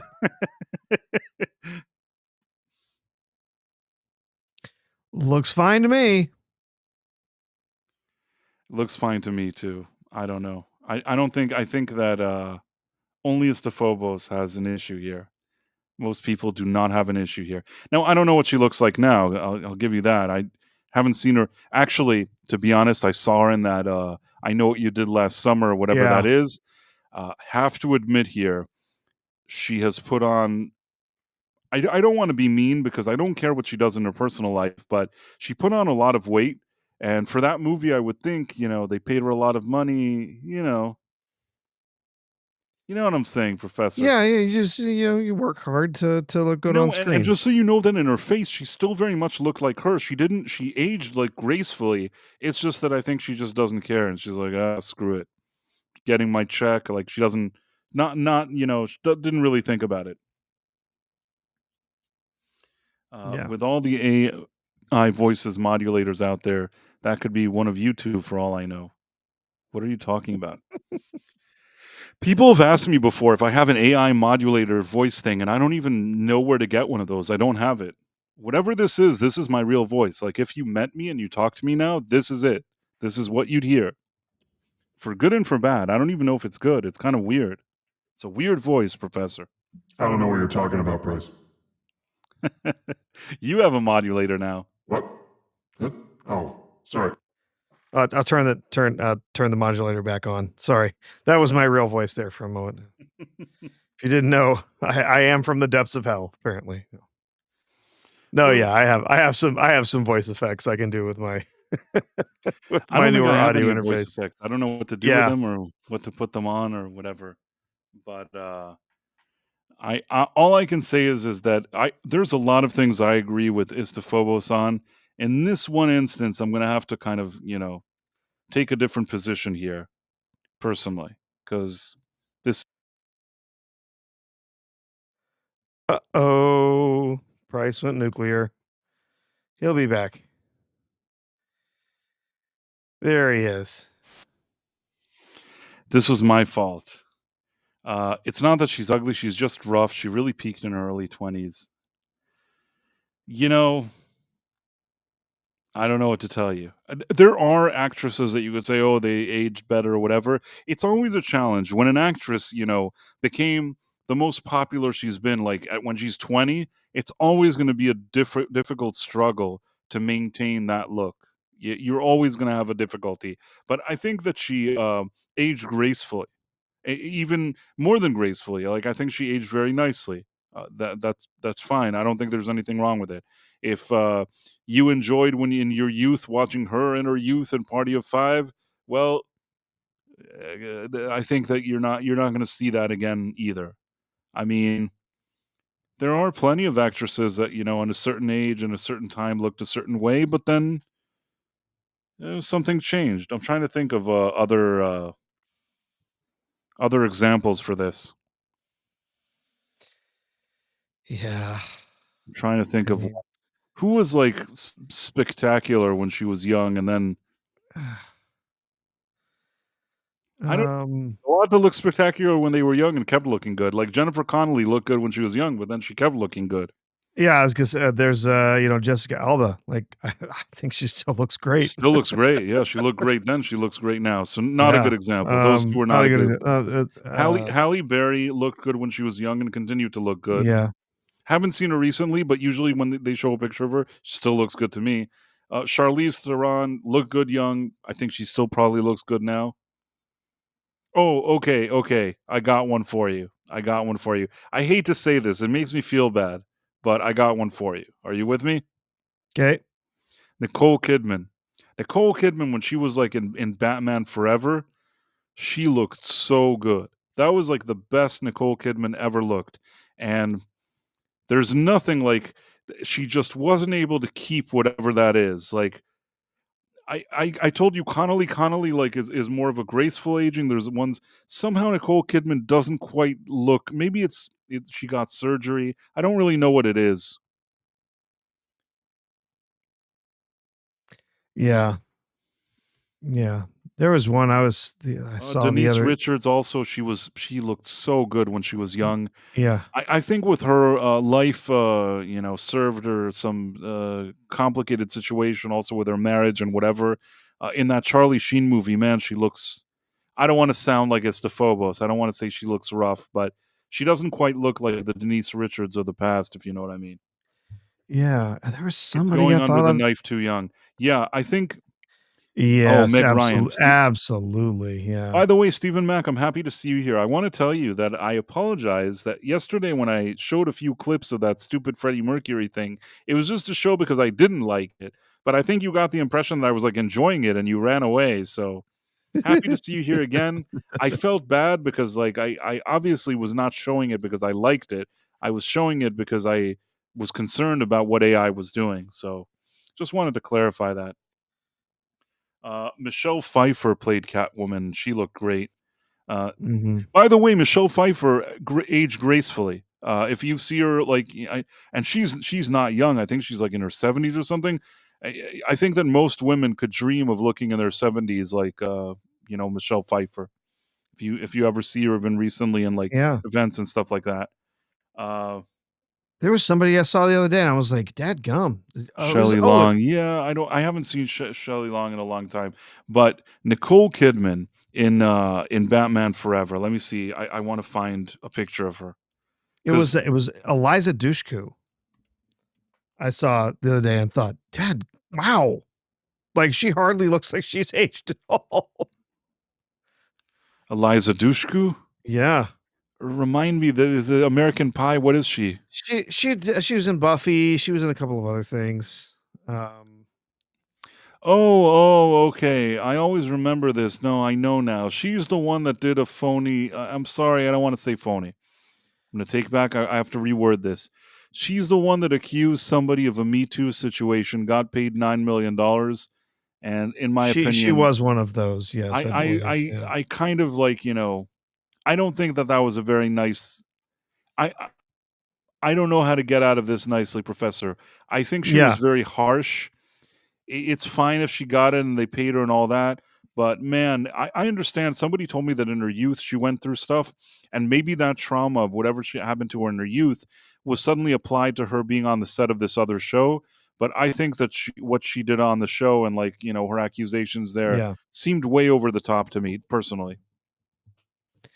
Yeah, her someone mentioned Dollhouse. Yeah, that might be a guilty pleasure for me there, Price. Dollhouse. I don't know. I really enjoyed that show. Um, I know a lot of people did not, but I thought it was really solid. Although by the end of the second season, they'd kind of run out of juice for for what they were trying the story they were trying to tell. It got so convoluted and messy. This is like Nicole Kidman in her peak. I Oh don't yeah, think she's looked better than this. This is like, and I agree with, I think Estefobos was saying. I think that actresses that start getting surgeries when they're young and really, start doing too much of it, it kind of ruins it for them. Nicole Kidman, Meg Ryan, I think even more so than Nicole Kidman. It's a shame yeah. because these were pretty ladies. So sometimes it's best to kind of maybe even age some, but do it gracefully. Than if you have all these things going on, it's too much. But in any case, here she looked great. I didn't even mind Val Kilmer as Batman. I'm going to be honest with you. I think Val Kilmer is a good actor. One of the things that was annoying is that I was already kind of used to Keaton, and then they brought Val Kilmer. But for whatever it's worth, I liked Val Kilmer way better than George Clooney. George Clooney, like the second I saw him as Batman, I didn't believe it anymore. I don't know. He's not for me. Yeah. No, I liked Val Kilmer as Batman. I thought he did a great job. I never had a problem with him playing Bruce Wayne. Uh, Birdhouse Blue says, I thought Alicia Silverstone held up, but now she's looking aged. The thing with Alicia Silverstone, and I feel a little bit bad for her, is she is actually, out of all the things that we were talking about, the biggest example for cute, young, but growing, differently. She was young. She looked great. She was in those Aerosmith videos. She was in that Clueless movie. And it seemed like, the world was her oyster, or whatever you want to call it. And then they cast her for Batman Forever. They wanted her to be Batgirl or something like that. And I guess she was so young, and she started kind of going through maybe changes, hormonal. I don't know. She started gaining weight, and then even newspapers and people were less PC then. I think even like reviews are like, hey, she sure put on a few pounds or whatever it is today. That would never happen. In any case, I guess she was criticized. I guess she started putting on a bit of weight. It's not even that she put on like 50 pounds and suddenly looked like, a hag then. I don't know what she looks like now. But I think that the main thing is that her opening, the way people got to know her was that she was so skinny and so well put together that any deviation from that was really well noticed. Another person that happened to was Liv Tyler. Liv Tyler, Mhm. one of the biggest things that like kind of put sort of helped her career and also put a damper on it was that she was in the Lord of the Rings trilogy, because they filmed it all within the course of 18 months, and then they released, like every few years they released another movie. Now by the time Return of the King comes out, all these casting agents, all these movies, all these productions still are looking at her at Return of the King, and they're saying we have to have her in our movie. So they call her in for a meeting or something. She's older now by a number of years. She's gained some weight, and they're like, can you look like you did in Lord of the Rings? And the thing is that apparently she like starved herself to death to be like in Lord of the Rings. Like she ate like a piece of celery or something and lost like 1 million pounds. I don't think she was fat, but you know what I'm trying to say? Yeah, I know what you mean. So by the time they got to that point and they're like, "Can you lose weight? Can you do this? Can you do that?" And it started becoming a problem, and I think that she lost out on roles. I think that she also started then doing, like, operations and things like that, which was so unnecessary in her case. She was such a pretty lady, hard to believe that she would then, I think at a young age did all these kind of operations. Maybe it was to compensate for the other thing with the weight, I don't know. Uh, Generally speaking, along with Alicia Silverstone, which I think they were in a video for Aerosmith together. If you remember, Yeah, there's yeah. a Crazy, Crazy for You Baby. They're inside like a strippers club or something, or I don't know what. They're doing exotic dancing. It's kind of weird because she's the daughter of Steve Tyler, but what do I know, man? In any case, how did we get here, Professor? Uh, People are probably like, why is Price talking about ladies? Ellen Page. I don't know what yeah. happened to Ellen Page. I never see her around anymore. Nope, she just kind of disappeared. Yeah, I Vanished off have the no face of the idea. earth. I I Birdhouse have no Blues. idea how we got here, Price. I don't know. Birdhouse Blues says Reese Witherspoon hasn't changed at all. Still attractive. You know what? I agree with you. She just listen. All these stars, I assume, do some kind of work, but I think that the ones that go about it more smarter, like that go about it in a smart way, they don't overdo it. Reese Witherspoon very much looks like Reese Witherspoon today. You could tell, even if now you took a time machine and you saw her when she was like in her 20s, and you took a time machine and you arrived here and then you ran into her, you'd know who she is. She looks like her, and rather good, to be honest. uh Marla Sharondoff says so many actors ruin their health over their looks. I agree. uh I understand that. I understand that because Tim Hayes says I'm being a wise ass. In what way? What did I do that was wise ass, Tim? I'm just having a conversation. Plus, Marla, she's a lady and she knows that I'm not trying to be mean here. I'm just kind of telling it like it is, I guess. But what I'll say is this. What was I going to say, Professor? Where is the professor? I feel like he's vanished. I don't know. You Ellen Paged me. What? Clean up on aisle 4. In any case, how did we get to all these places? I'm trying to think. We started with Michael J. Fox. And Back to the Future, we got to Thomas F. Wilson, who was on The Ghost Whisperer. Then we talked about Jennifer Love Hewitt. Istofobo said she looked rough. Then we talked about other actresses that may or may not look rough. And somehow we ended up talking about Ellen Page, who has mysteriously vanished off the face of the earth. I don't know what happened to her. And Tim Hayes thinks I'm a wise ass. Damian Donaldson, my issues with Salma have nothing to do with what she looks like. She's incredibly mean and spiteful. Her husband essentially controls Hollywood and she used him to hurt good people.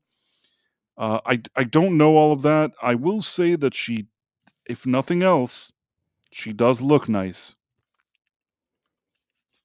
Maybe she's not a nice person. I don't know. But I thought that I heard once, I know somebody that ran into her on a plane and that person had like a baby or something like that. And she helped her or something.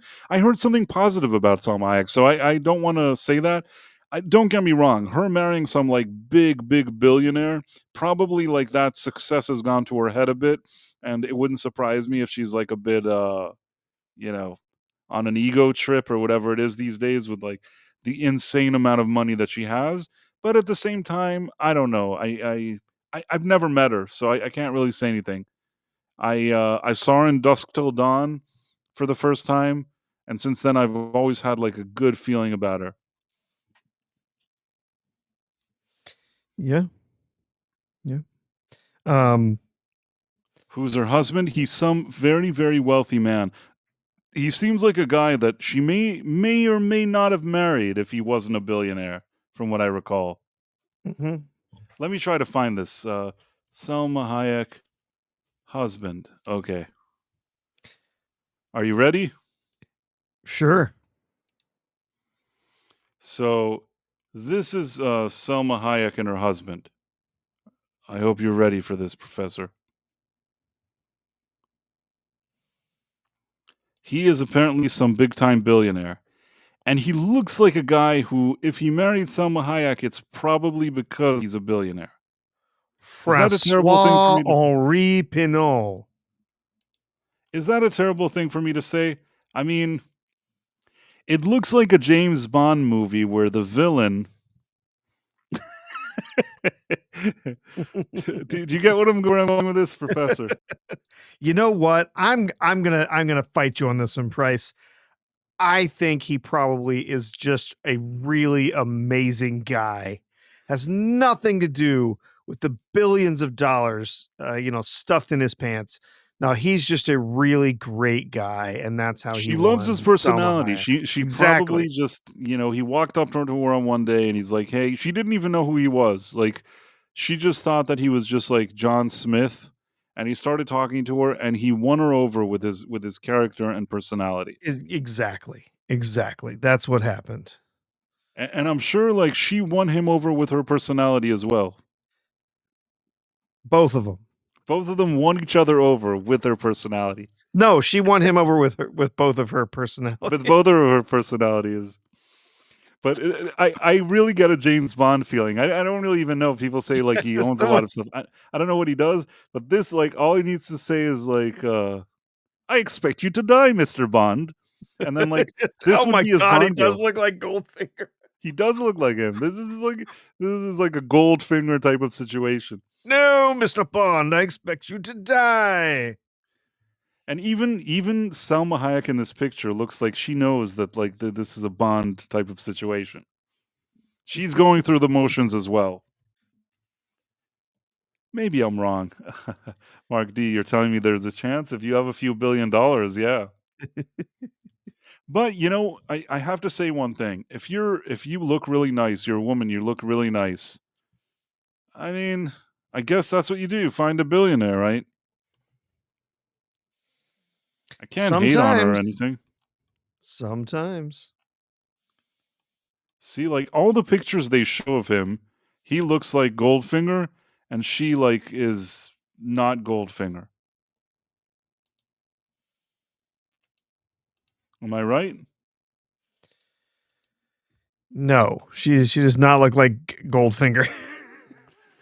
He looks like Goldfinger in all of them, but every picture is the same. He's wearing like the James Bond villain, like bow tie, whatever, and Oh, she's yeah. like He's Selma in Hayek. a tux. He's in a simple tux. He's probably one of these, really wealthy guys, but he's actually like he doesn't really care about the fashion and all that crap that goes with it, right?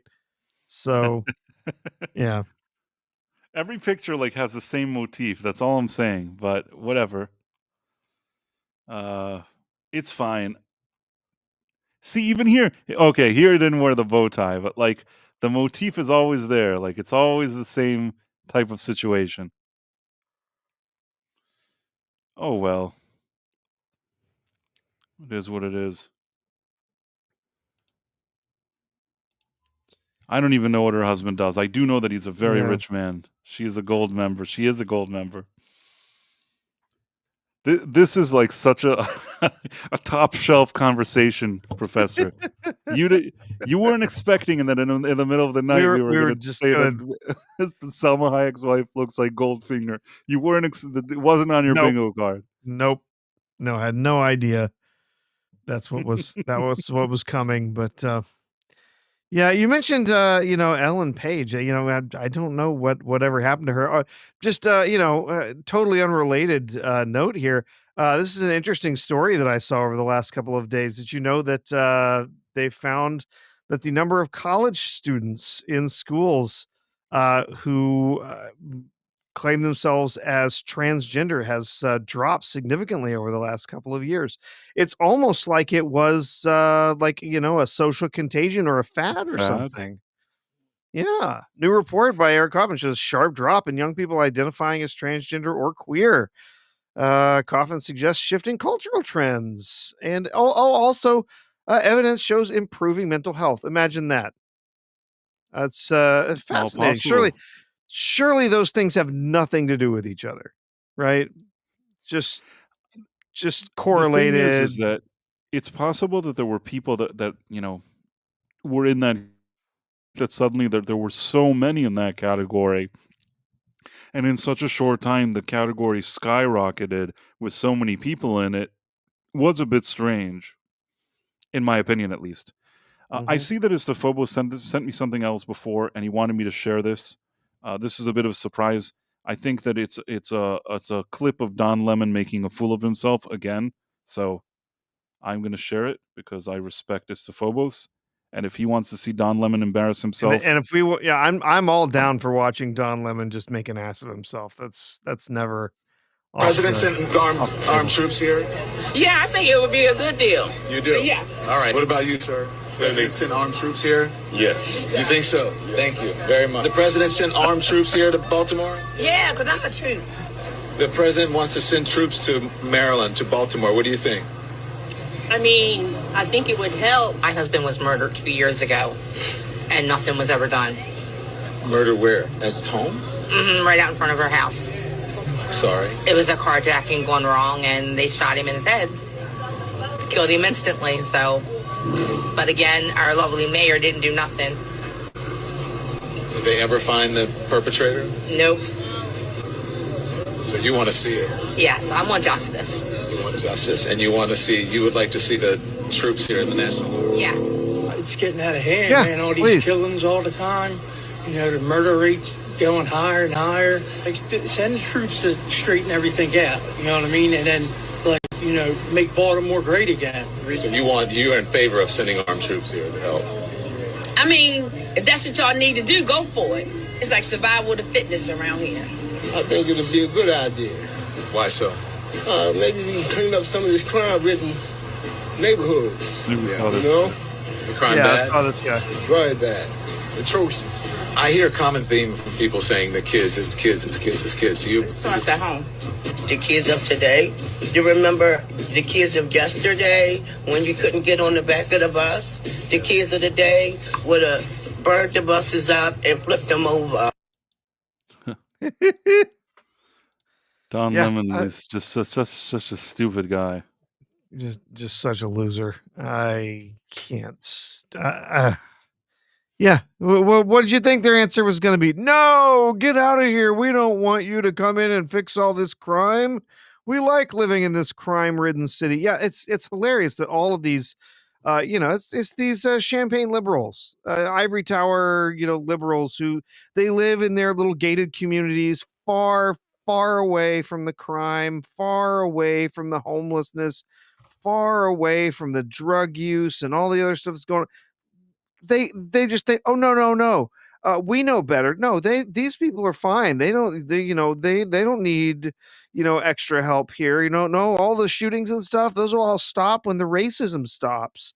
It's all Republicans' fault that all that shooting is no, it's just rampant lawlessness. They have not only do they have all sorts of problems with gangs and youth and all sorts of trouble there, but there's a bunch of these areas where they've shipped in a whole bunch of gang members and violent people who have come in. That's, you talk to the people in Chicago, as you've seen some of the interviews with people in Chicago. The guy's like, yeah, there's that building down there that got raided, and everyone started saying, oh, they're here, they're tearing up our community, they're tearing up the black community, whatever. No, he says, look, ICE came in that building. There's hardly any black people in that building. It's been taken entirely over by all of these gangs from the South, all of these, Mexican and South American gangs that have taken over that building. And so were there a few black people caught in the, caught up in this? Yeah, sure. But we wanted those people out of there. Like, this was way worse than it's ever been. Like, stop telling us how we're supposed to live in our communities. Stop telling us how we're supposed to survive here. Like, we want the help. We want these people to come and try to help save our communities. Right. So it's rather ridiculous. I don't know what's happened to Price's camera, but seems to have disappeared here. Oh, there. Oh, he's coming back. My camera disappeared. What are you talking about? Yeah. Oh, you just sort of disappeared for a sec there. I didn't notice that I disappeared. Oh, yeah. I Look, think it maybe looked. you might be having some internet trouble. I was going to say the same thing about you, Professor. Oh, So we have, I'm watching the YouTube playback, and I was still there, and you you and disappeared. I was So and I yeah, disappeared. Oh, I became something on your pixely, end. I guess. Yeah, yeah, See for a second. Okay, now I look okay. So I want yeah. You're good. to highlight this thing. Um, it's to Phobos. He sent a super chat for $2 in addition to his poop emoji, and he wrote, "It's the world that's harsh, not as to Phobos." That it was when we were talking about Jennifer Love Hewitt, who in Isphobos's mind did not age very nicely, and that she looked very rough in his opinion on the Ghost Whisperer, which I don't think she looked rough there, but that's just my opinion. He thought that I was distracted by her personality. Personalities. Caleb Levine, survival of the fitness. I heard that lady say that. That was funny because she wanted to say survival of the fittest. She goes, Is it? survival of the fitness. That Yeah, it was funny. happens. That is funny. Yeah. Uh, Caleb Levine Price didn't have camera issues. He went into stealth mode. That is true. Foop emoji. Yes. I always The like it. It's old fine. Any poop emoji is fine. You emoji. all want to send poop emojis, it's fine. Keely Chow, member for 2 Send months. us I the poop emoji. appreciate that. It's Yay. nice. Always nice to know. There's Keely. Michael Hasser says, Price of Reason Live. Are you familiar with the Aaron McIntyre Tucker Carlson interview? Can't say that I have. I don't regularly watch Tucker Carlson. I sometimes feel like it's not exactly my cup of tea. You know what I mean? I don't really know how to explain it. I know some people that Yeah. really like him. There's always this feeling. This is my personal opinion, and I don't have any issue if people like him. The thing with him is I always get this feeling that he thinks he's a bit smarter than he is, and people that think that they're smarter than they are, but they're not as smart as they think, kind of they have a way of kind of annoying me. Uh, don't really know how to explain it to you. Oh, there's the Dunning-Kruger effect there.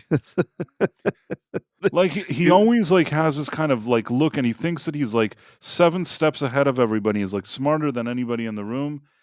Sometimes there's people like that, and I always kind of feel maybe he's smarter than some people, but he's not smarter than all people. You know what I mean?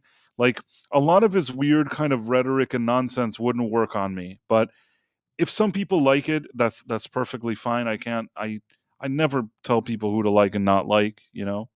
That's just my personal opinion. Istophobos says that he thinks that Tucker hates a certain group of people.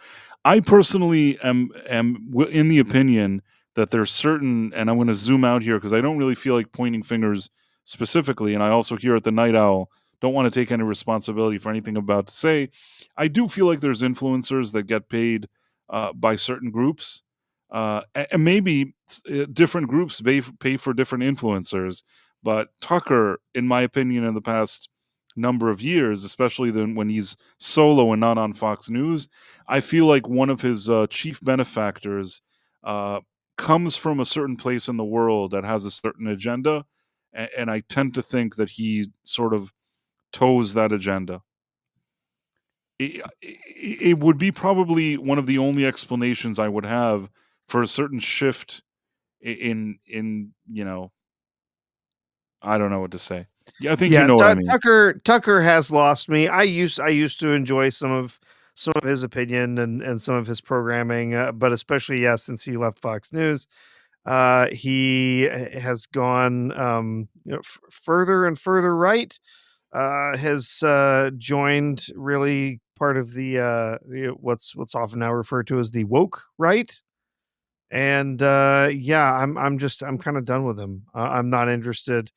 He has certain opinions about certain groups that seem to be very um mustachy, Yeah, that but I'm not really interested in listening to anymore. no, So he has yeah. gone the way of the mustache. But what I actually think is that I think that more than mustache, I think that somebody is paying him to be more mustachy. It's And probably actually, true.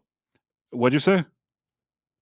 That's probably true. Yes. There's a few of those influencers that I wonder if there isn't like a payment process that happened that would turn them more mustachy than, because some of them like kind of went a whole 180 degrees in a very specific moment in time, and I couldn't help but think that perhaps that has something to do with it.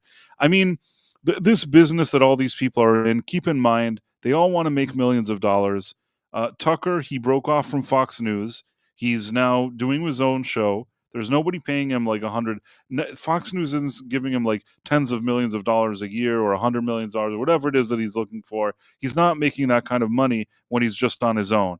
Yeah, he can get stuff on, he can get people to look on Twitter. Maybe that there's something that pays money there for him, because a lot of people look at his interviews. If he has a YouTube or whatever it is, some people are probably going to look at it. But honestly, if he wants to make like bigger, fatter paychecks, sponsorships, maybe in some situations there's some kind of interesting workaround where he seemingly has a sponsor, but for many millions of dollars, but he has to perhaps uh, adopt certain positions. And I would even dare say that I don't think he's the only person in that category. This is just my humble opinion. I can't prove it one way or another. I'm not privy to his finances. I don't know.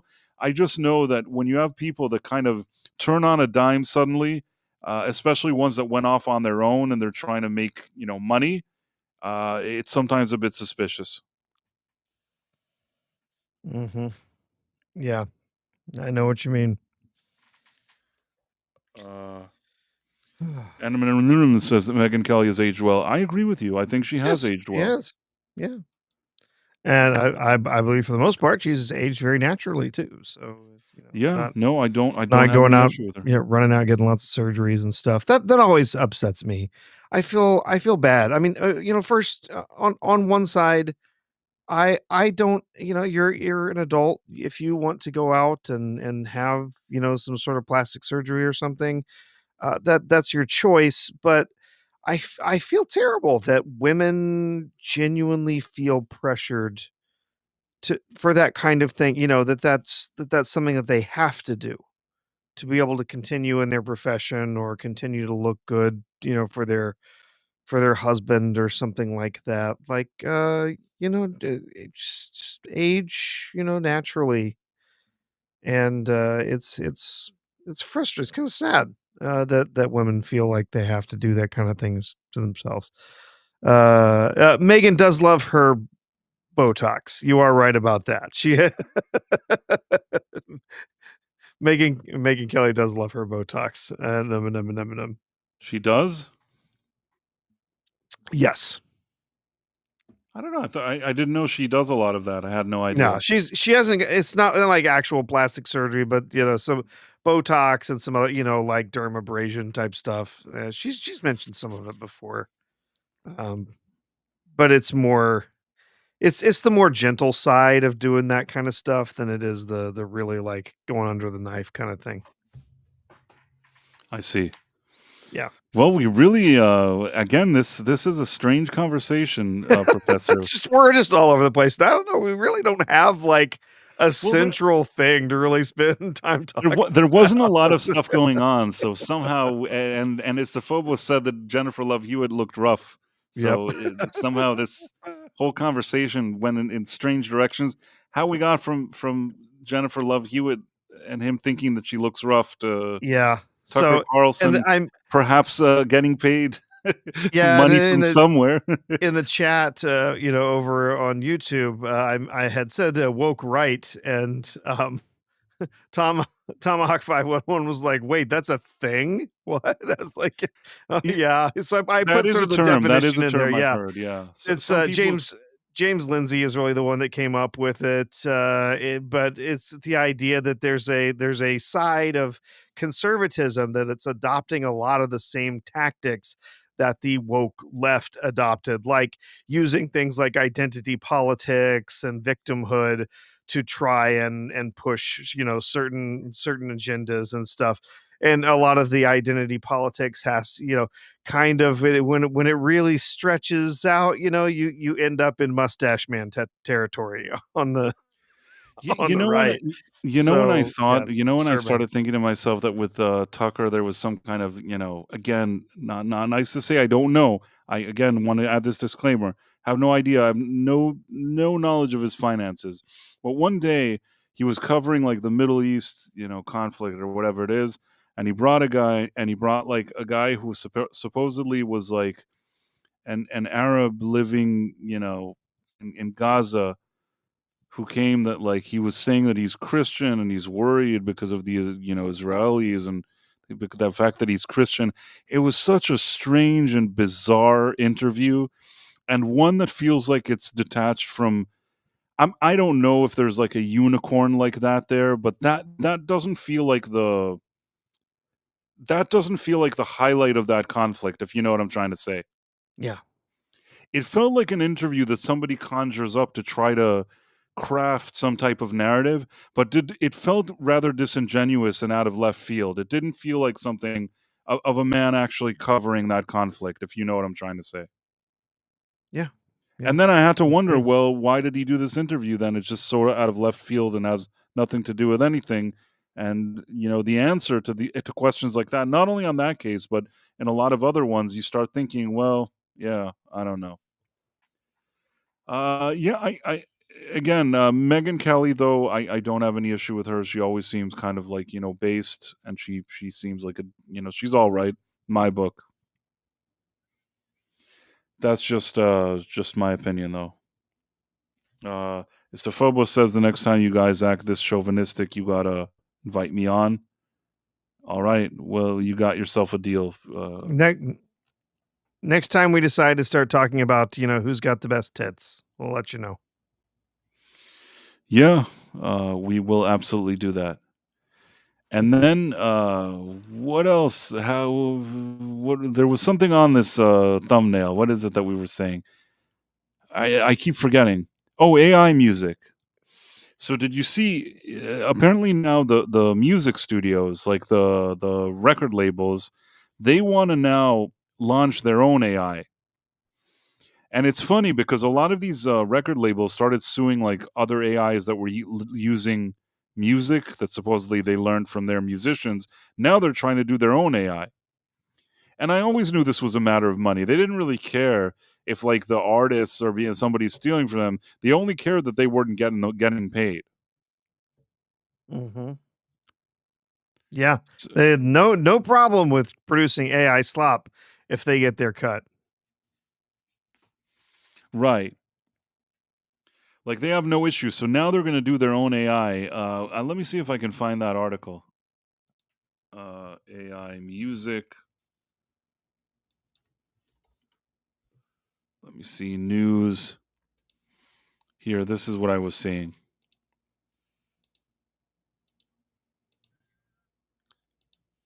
Sony Music Group, Universal Music Group, Warner Music Group, Merlin, and Believe to partner with Spotify to develop artist-first AI music products.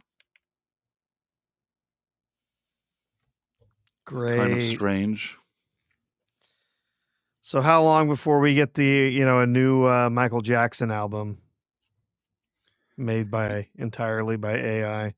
They can already do all of this stuff, really, and it's kind of Yeah. scary. It's kind of scary that, initially when that Suno thing came out, I heard it and I said, well, it's kind of silly. You can tell it's very robotic and blah, whatever.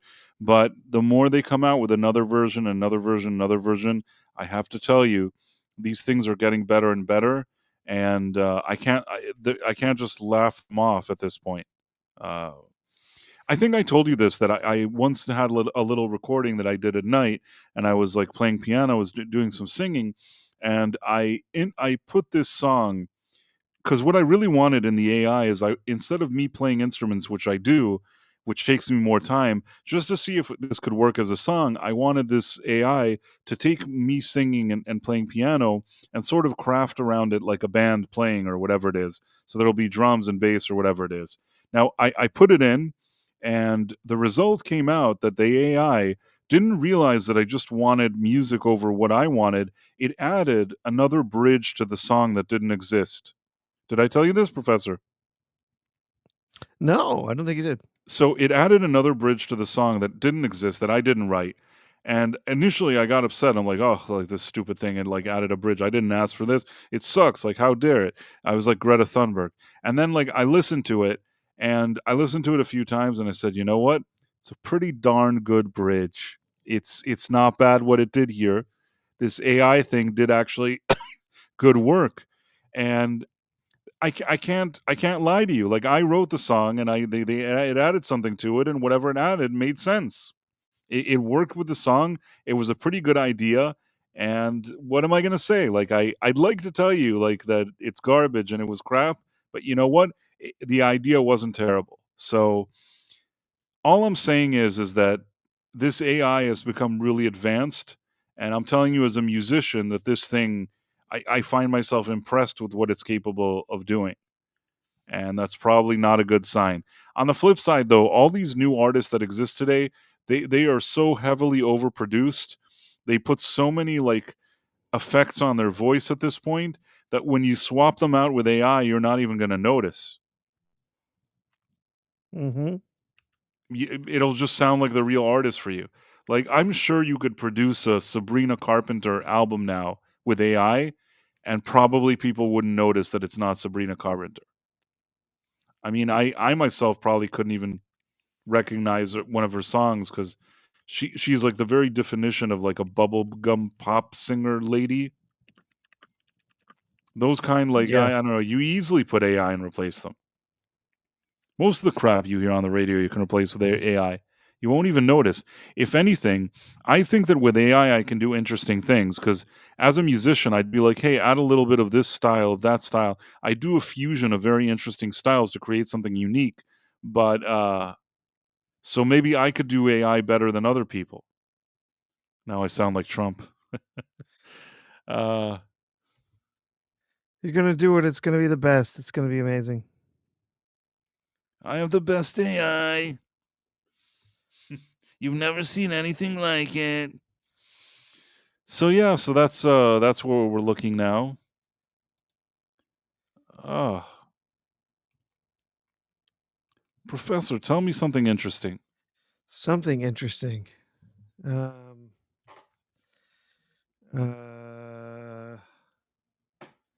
I got nothing. There's already a script for Yeah. Frozen 3. You mentioned you mentioned Suno earlier. You know, I tried to make a theme song for the show at one point using Suno. You know what? I actually made a few. Just for the fun, just for the fun of it. I actually I made a few, and I never use them. Yeah. I'll tell you know why I don't use them? Because I like the fact that we just start our show. I feel like Yep. sometimes I start putting a theme song, people are like running away. Just fleeing. But I did have a song that I did. I don't know why. Every like 6 months or so, the same item about Keanu Reeves gets printed over and over again. It's like I have read this story 70 times. I really like Keanu Reeves. I don't know why they keep like rolling out this story. I already know, like, I see the first sentence, I already know it. He came to Hollywood. His manager told him that if he's named Keanu Reeves, he's not going to get any roles. So they thought of different names for him. And one of them was like Chuck. The other thing, he was going to be KC or something like that. And at the end, after a few months of like agreeing to maybe going to auditions for a different name, at the end, he's like, nope, I'm Keanu Reeves. Screw that. And then he went and he said he was Keanu Reeves. And he started getting roles.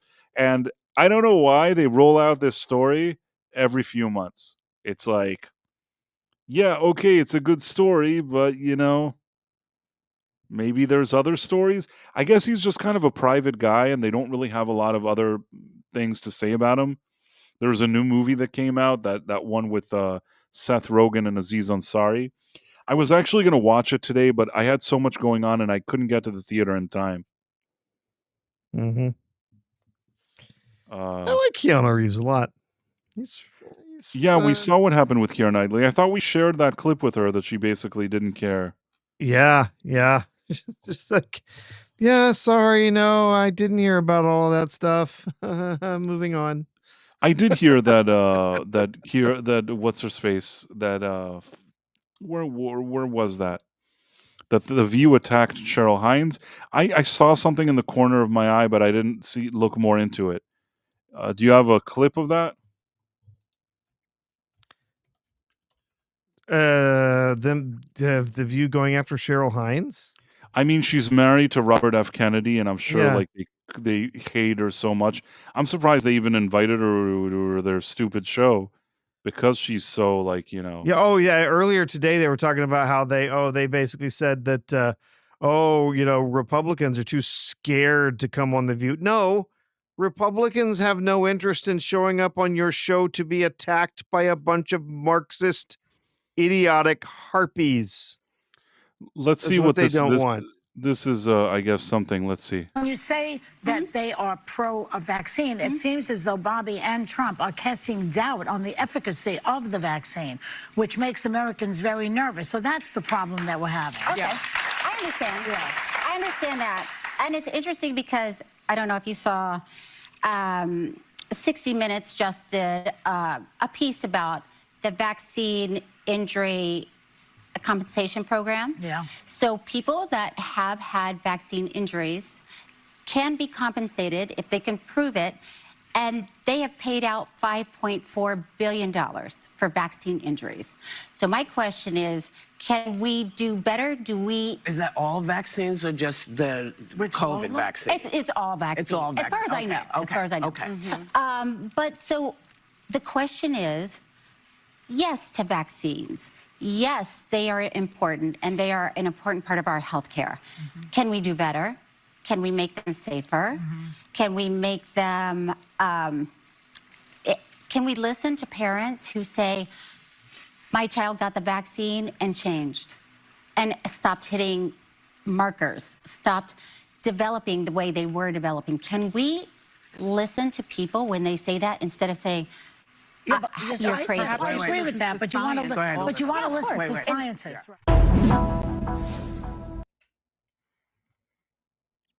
Let me see. Was there something else? Was there something else I was supposed to look at? Well, let me see if Estepova sent me something else. So. Okay, here. This is something I guess.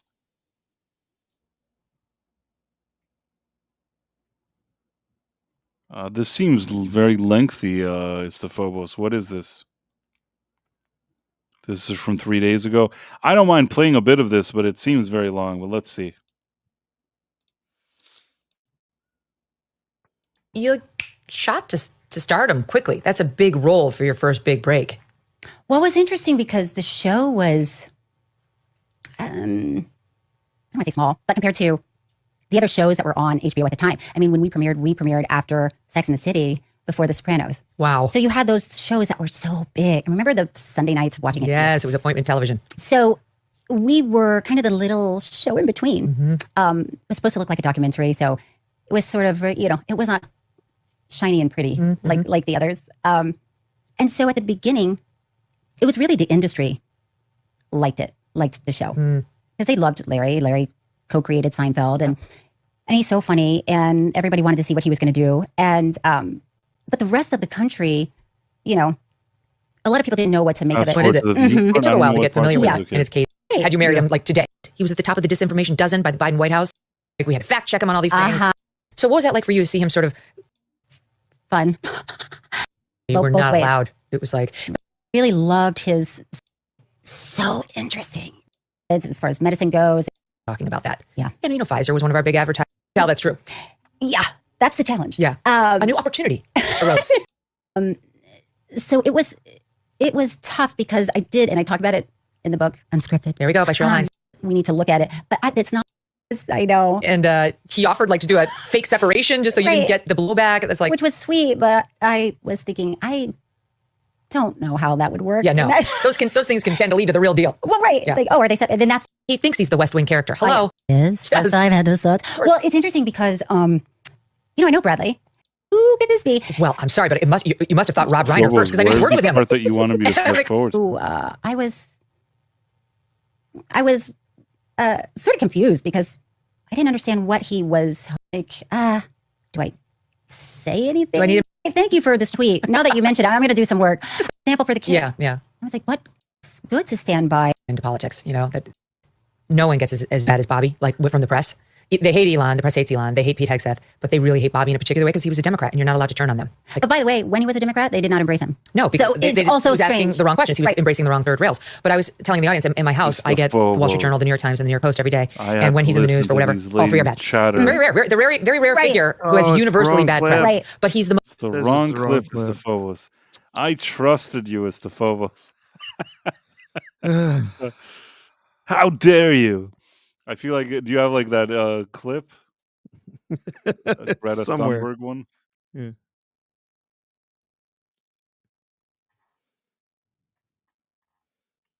How dare you? Did it not play? How dare you? No. Yeah, it worked. Okay.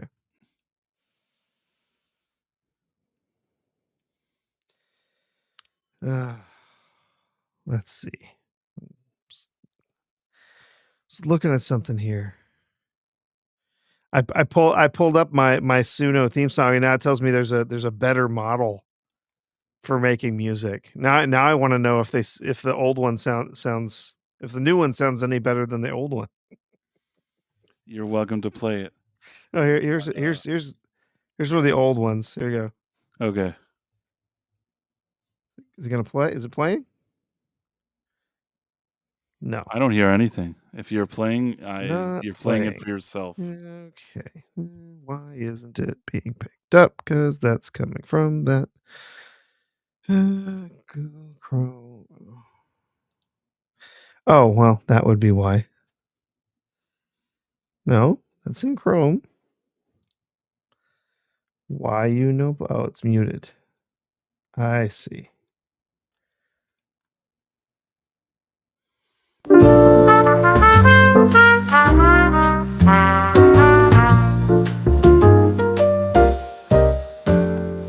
the city hums a quiet tune under a velvet midnight moon, the world slows down, the stars align.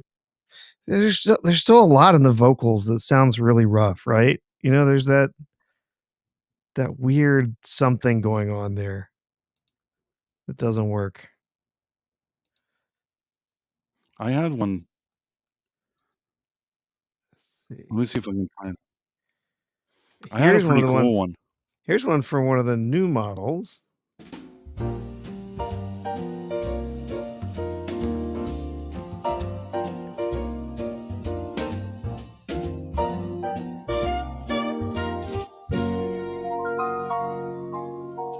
When the moon is high and the world unwinds. Now the voices sound a lot clearer in that new model. Yeah, no, it's getting better all the time. Yeah, really that was the thing in the older model. There was always there's that crackliness around the voice that doesn't work. It's interesting. Trying to find it. Wait. I had one that was cool.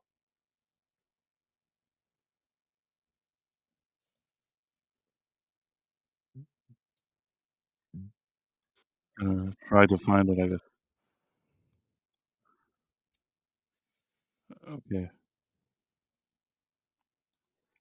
With my luck, I can't find the one thing that...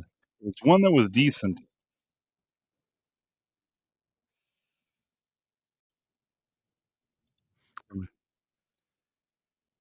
Okay.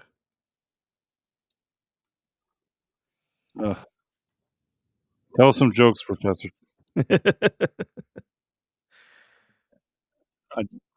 I had one.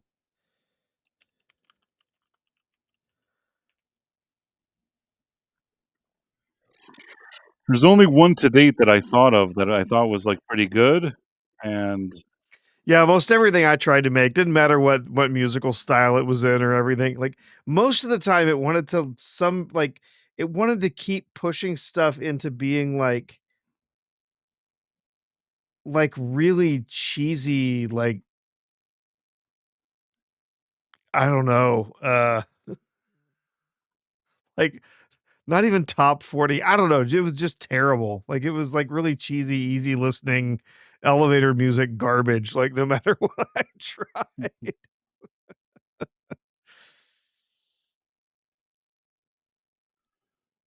what can I do?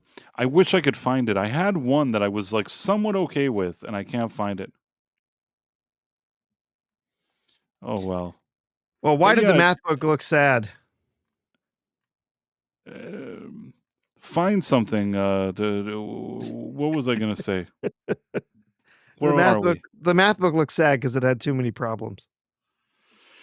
Anyhow, there was something You you told know me what to I tell a want joke. Come on. what what I wanted to do is I You didn't forgot to say it tell had to you. be a good joke. So Diane Keaton passed away, and I saw that all these, Yeah, like, people were sadly. telling their Diane Keaton story. And you know that I have a Diane Keaton story? No?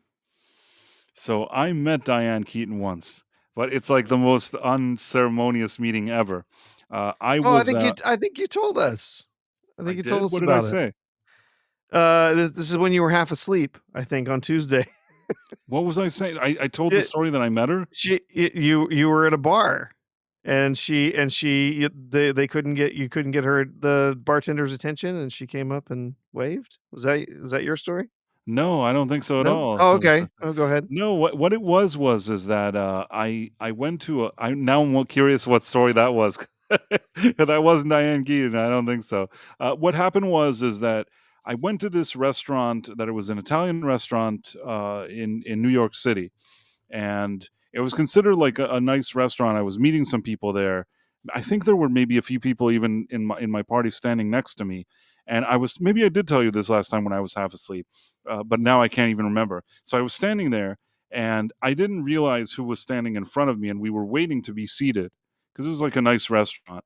And suddenly, Diane Keaton turns around, and it's Diane Keaton, and I was really happy because my favorite movie is The Godfather, so I was really, really happy, but I didn't really have anything to say to her. Like, I didn't wanna be one of those people that says, like, "Oh, you're the best, you're so great in The Godfather, I love that movie." It's so kind of, like, low level, so I didn't wanna go there, so I just, I said something stupid like, "Oh, like, I'm waiting to be seated." And then I think she just said, like, "Yeah, me too." Yep. Yeah, I had nothing concrete to say to her, Yeah. and, I really my dream was I wanted to tell like, quote her like, lines from The Godfather, and I didn't do it. I convinced myself to be quiet and not to say You anything. you look over at it, you're just like, "Never ask me about I my mean business." right, I wanted to say, "Who's being naive now, Kay?" This Like, is I being wanted to start naive saying, now, like, all Kay. my favorite sentences from the movie, but I Yeah. couldn't, like, "Never ask me about my business." Exactly, like, all that stuff. No. "Alright, just this one time, I'll let you ask me about my business." Like, I had all this stuff in my mind, and I just said, like, "Be quiet, don't say anything, you're gonna embarrass yourself, don't say anything." So that was my process, but she The seemed really story nice. the story I was thinking of was Mega Geek told us on Sunday. He was at Cannes, and, he was waiting to be served at the bar, and he couldn't get the bartender's attention, and Diane Keaton walked up behind him and said, "Hey, this guy's waiting to be served." So it got the bartender's attention. That's That's what I cool. was thinking That's of. a much better story than mine. Mine was Yeah. just this weird, like, standing online thing, but she did have a good energy about her, that I'll say that, like, I was happy. I don't know, maybe because I like The Godfather so much, but I was like it was a moment of happiness that she was, like, standing next to me. Yeah. I I've heard Brilliant nothing conversation. but praise for like she just to seem like she was just a genuinely kind, generous person and really really loved her work. and loved the people that she worked with, and that's cool, right? I mean, she was not one of those stars that had to be out in front of everybody all the time, making a big deal, making themselves the center of attention. She just she got out and enjoyed her work. So that's great. That's what I want to see from an actor. That's what I want to see from an actress. Just go do the best damn work that you can. Put it on screen, and let us just enjoy your talent. Your acting, and just shut the hell up about all of your dumb opinions about this and that and whatever. Like, there was somebody else today, was some musician or something that was talking about ice or something like that while they were out performing, and it's like, just shut up and go away. We're done with your we're done with your BS. We don't care about your opinions.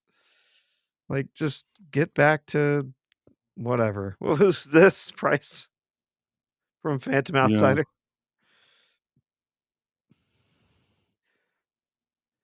I loved you in Godfather. It's Oh, the that's Phobos, I funny. guess, tried to send me another Another clip? another link. I hope it's the right one this time, Mr. Phobos. You're on thin ice, Mr. Phobos. Better have sent the right thing. I'm still upset that I can't find my thing. It sounds like a personal problem to me. No, I wanted to find my Night Owl song. I know what you mean, Price. Oh well. Well, let's see So, if Mr. Phobos sent us anything good, and then maybe we'll go ahead and wrap it up tonight. yeah, 1 second. I'll check and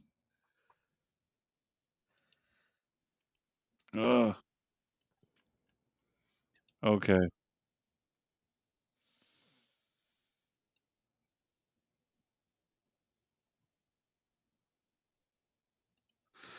Okay. What is it that he sent? Let's see. Sorry, Mr. Phobos. I'll share it now.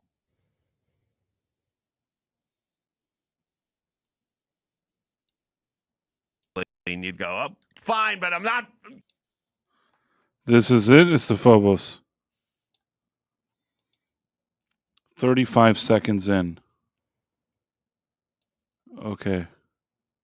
Are you ready?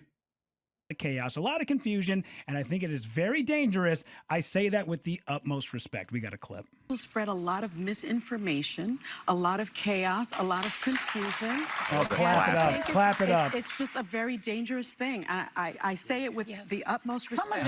Some of it's good, and some of it's not. That's the point. Listen, we all have different views here. Yes. And when you say, misinformation, disinformation, we could go back to COVID when he's connecting circumcision. All right. May I finish? I'll pause it there for a second. First off, they hate COVID talk. Yeah. They fucking hate COVID talk because it's 5 minutes old and they're all fucking wrong. liars. Yeah. Or stupid or liar. She brings up COVID and you go into circumcision. Also, they go, all the misinformation. Like it's that thing. It's like, listen, what happened to Charlie Kirk was wrong. I disagree with everything that came out of his mouth, but it was still wrong. It's like, what do you disagree with? You disagree with everything that came out of his mouth. Everything, yeah. Everything. So when he said, take care of your family and raise your kids, there was a disagreement with that. You didn't disagree with, they do it all the time. I just disagree. How much what? Look, we just had a pandemic. Ladies of the View. So it's easy to keep score. Let's just take the shit he said about COVID versus the stuff you guys said about COVID, and we'll get a batting average. Okay, so no one is batting 1,000, but let's see who has a higher batting average. And I will put my net worth on him. So what are you talking about? All the misinformation. Yeah. I love it. They go, all the stuff. Yeah, no one's going to be perfect in their batting average. His is much higher than yours. Okay, but let her finish. Sorry. May I finish? Please.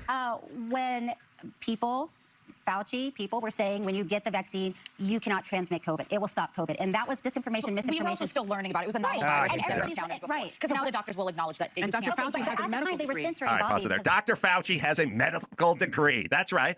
That's why he was able to do gain of function in a Wuhan lab. Chris Carolla does not have a medical degree, so she wouldn't be able to do gain of function research in a Wuhan lab behind people's backs. And she wouldn't need to be pardoned for that reason either. So, first, I love the medical degree. Yes, everyone who was either wrong about COVID or lied about COVID had a medical degree that you guys threw in her face. There's also many people with medical degrees that were correct that you shunned and said need to be deplatformed. Yeah. So I'm not sure how this medical degree part works, ladies of The View, but they, as soon as you bring up COVID, they go, oh, we didn't know. You never said you didn't know. You said you knew. Yeah. So it's stupid or liar. In his case, Fauci was lying. But I love the backtrack of we're fucking retarded and we don't know anything. And by the way, then why should we listen to you when you make decrees? Okay, because your argument is why are you listening to me? So it'd be like you and I are driving to the club, and I go, Rudy, I got this. I've been to this club a million times. Go right up here on Hoover Street, and then take that straight away to Adams Avenue, and then we'll go down to Martin Luther King, and then at some point we're out of town. Yeah, well, Adam, I know you have your way, but listen, that's not a shortcut through that ditch. Yeah, okay. We're in the middle of the barrio. We're not near the club. And then you go, what the fuck? And I go, well, why are you listening to me? Yeah. I don't know. I don't have a degree. I don't have a driver's license. I'm not Michelin. Yeah. Yes, because I spoke with authority for a long time, and I told you where to go the whole time. And at the end, when you say you didn't know where you were going, my excuse is, why are you listening to me? Because I don't know anything. I was still learning the way. Right. During that time, we were still learning the way. Right. But you're trying to get people deplatformed, fired from their jobs, thrown out of the fire department, lose their pension, locked out of their jobs. Yeah. But you didn't know anything. But you didn't know anything.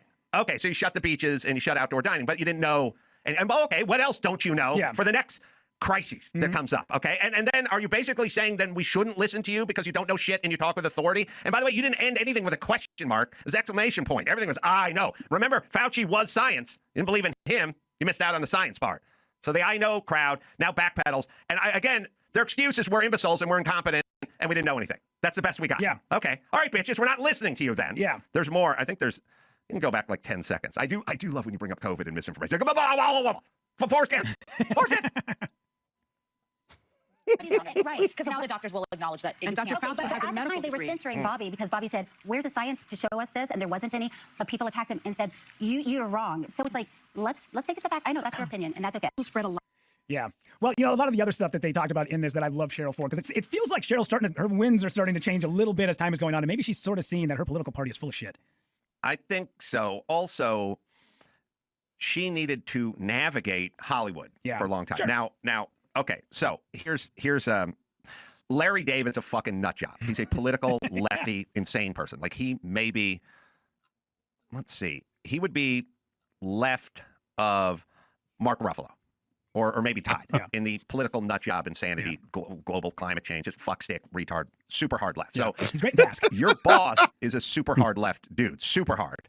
And you don't know when you're coming back for the last season. So what are you going to do? Put on a MAGA hat and stroll down the boardwalk at Venice Beach? I don't think so. Yeah. Hollywood people are pussies, and they know where the fucking bread's coming from, and they just shut up and suck a dick because they're cowards. So she wasn't going to upset the apple cart over there at HBO, especially with Larry David. Yeah. So she had to just shut up. Now she's in charge. Yeah. Her man's in the catbird seat. It used to be shut up and don't piss off Larry David because he's a fucking lunatic and a leftist. Now it's the season's wrapped. That's it. No more Curb Your Enthusiasm. Oh, and my guy is Trump's guy and Trump's president. So now she's like, fuck y'all. Yeah. You know what I'm saying? Why doesn't it work the other way, though? Like, how come guys like us can look at Larry David and go, absolute comedic genius, we can sit and watch Curb Your Enthusiasm. Somebody who's on the left can't watch something that you put out, or like a Tyler Fisher, or something that the Daily Wire puts out. They did that movie a few years ago. What was it called?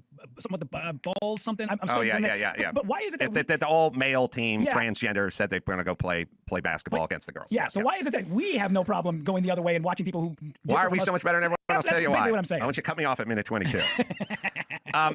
They do this thing all the time, and I believe that they hurt their argument, because when people dig into me, they go, he said this, he said that, he did this, did that, and they'll go, the unfunny Adam Carolla, blah, blah, blah. Now, there is no way of units to measure funny, but I'm funnier than all these people. You can't say that I'm not funny, because that's what I've been doing for 30 years, and I haven't missed a day. So so you can't, like, you can go, you can say, I can go, fuck LeBron James, he's a race hustler. And that guy sucks at basketball. Because now I seem like an idiot. Yeah. Because he clearly doesn't suck at basketball, and I clearly don't suck at comedy. Otherwise, I wouldn't do it for as long as I have done it. And by the way, pre-politics, I was considered funny by the same people. So did you just you decided I wasn't funny at some point? So Was they this have what to you work wanted? an emotional component into everything, which is the unfunny, not going to watch that, versus a separation. Because I would say about Jon Stewart, let's say, I would go, well, I disagree with a lot of his political stances, but he's a good dude. He pays taxes. He loves his country, and he's good to his kids. All right. Now, the other side is I disagree with the political stances, and he's Hitler. Right. And the one that's always weird is they'll go, his policy, Ron DeSantis' policy of cruelty. I don't have I couldn't do Disney that. movie from the 60s, Put right? cats in bags. Right. He's Is cruel. this the part that you He hates kids wanted and to he's watch? cruel. Is the Yeah, that's Ron Phobos? Have I DeSantis. done He's my cruel, you part? fucking idiots. Just say you disagree. And also, you hurt your argument when you start piling on. It's that. I think I understand what he's trying to say. It was interesting. I did my part as the Phobos, I think. Professor? Yeah. I wanted to ask you, I see this article. How is Walter Hamada still getting employed by people? I couldn't tell you. Paramount re-ups horror film deal with Walter Hamada. Yeah, I Hamada will have focus no on idea. low to mid-budget genre picks after success with the Conjuring franchise and It. Hamada had success? No clue whatsoever. I didn't see this coming, Professor. No clue whatsoever. He's all horror stuff, right? Everything. Yeah, he's all. Yeah, I that is one genre that is lost on me. I just could not care less about horror. But let's see. I guess the final thing that we can look at, I guess the Daily Wire has a show. I'm surprised that Hollywood Reporter even mentioned this. So, Daily Wire releases trailer for fantasy series The Pendragon Cycle. The drama represents the Ben Shapiro-led company's TV largest undertaking to date. I've never even heard of this. The Pendragon Cycle: Rise of the Merlin. It's a series. It's a series of books. I know. I've heard of the books before. I've not. Is this going to be cringe? I want to look at this now. Are you ready? Yeah. This land is in a welter of confusion.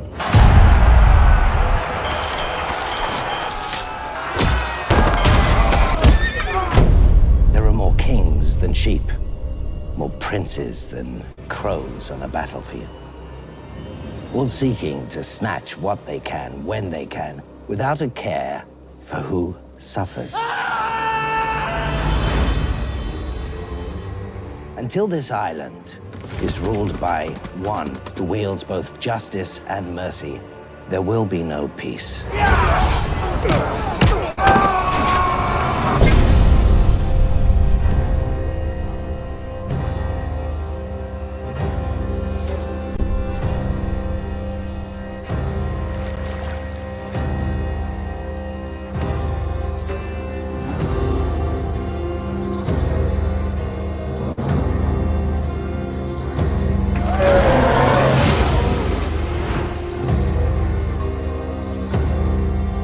Look at them. Boys playing the game of kings. They say they have the Merlin with them.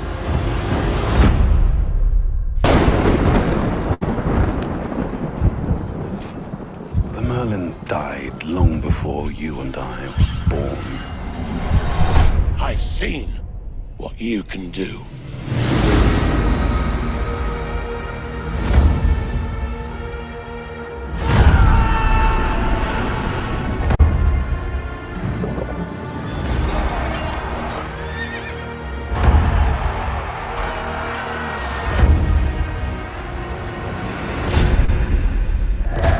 This is where it begins.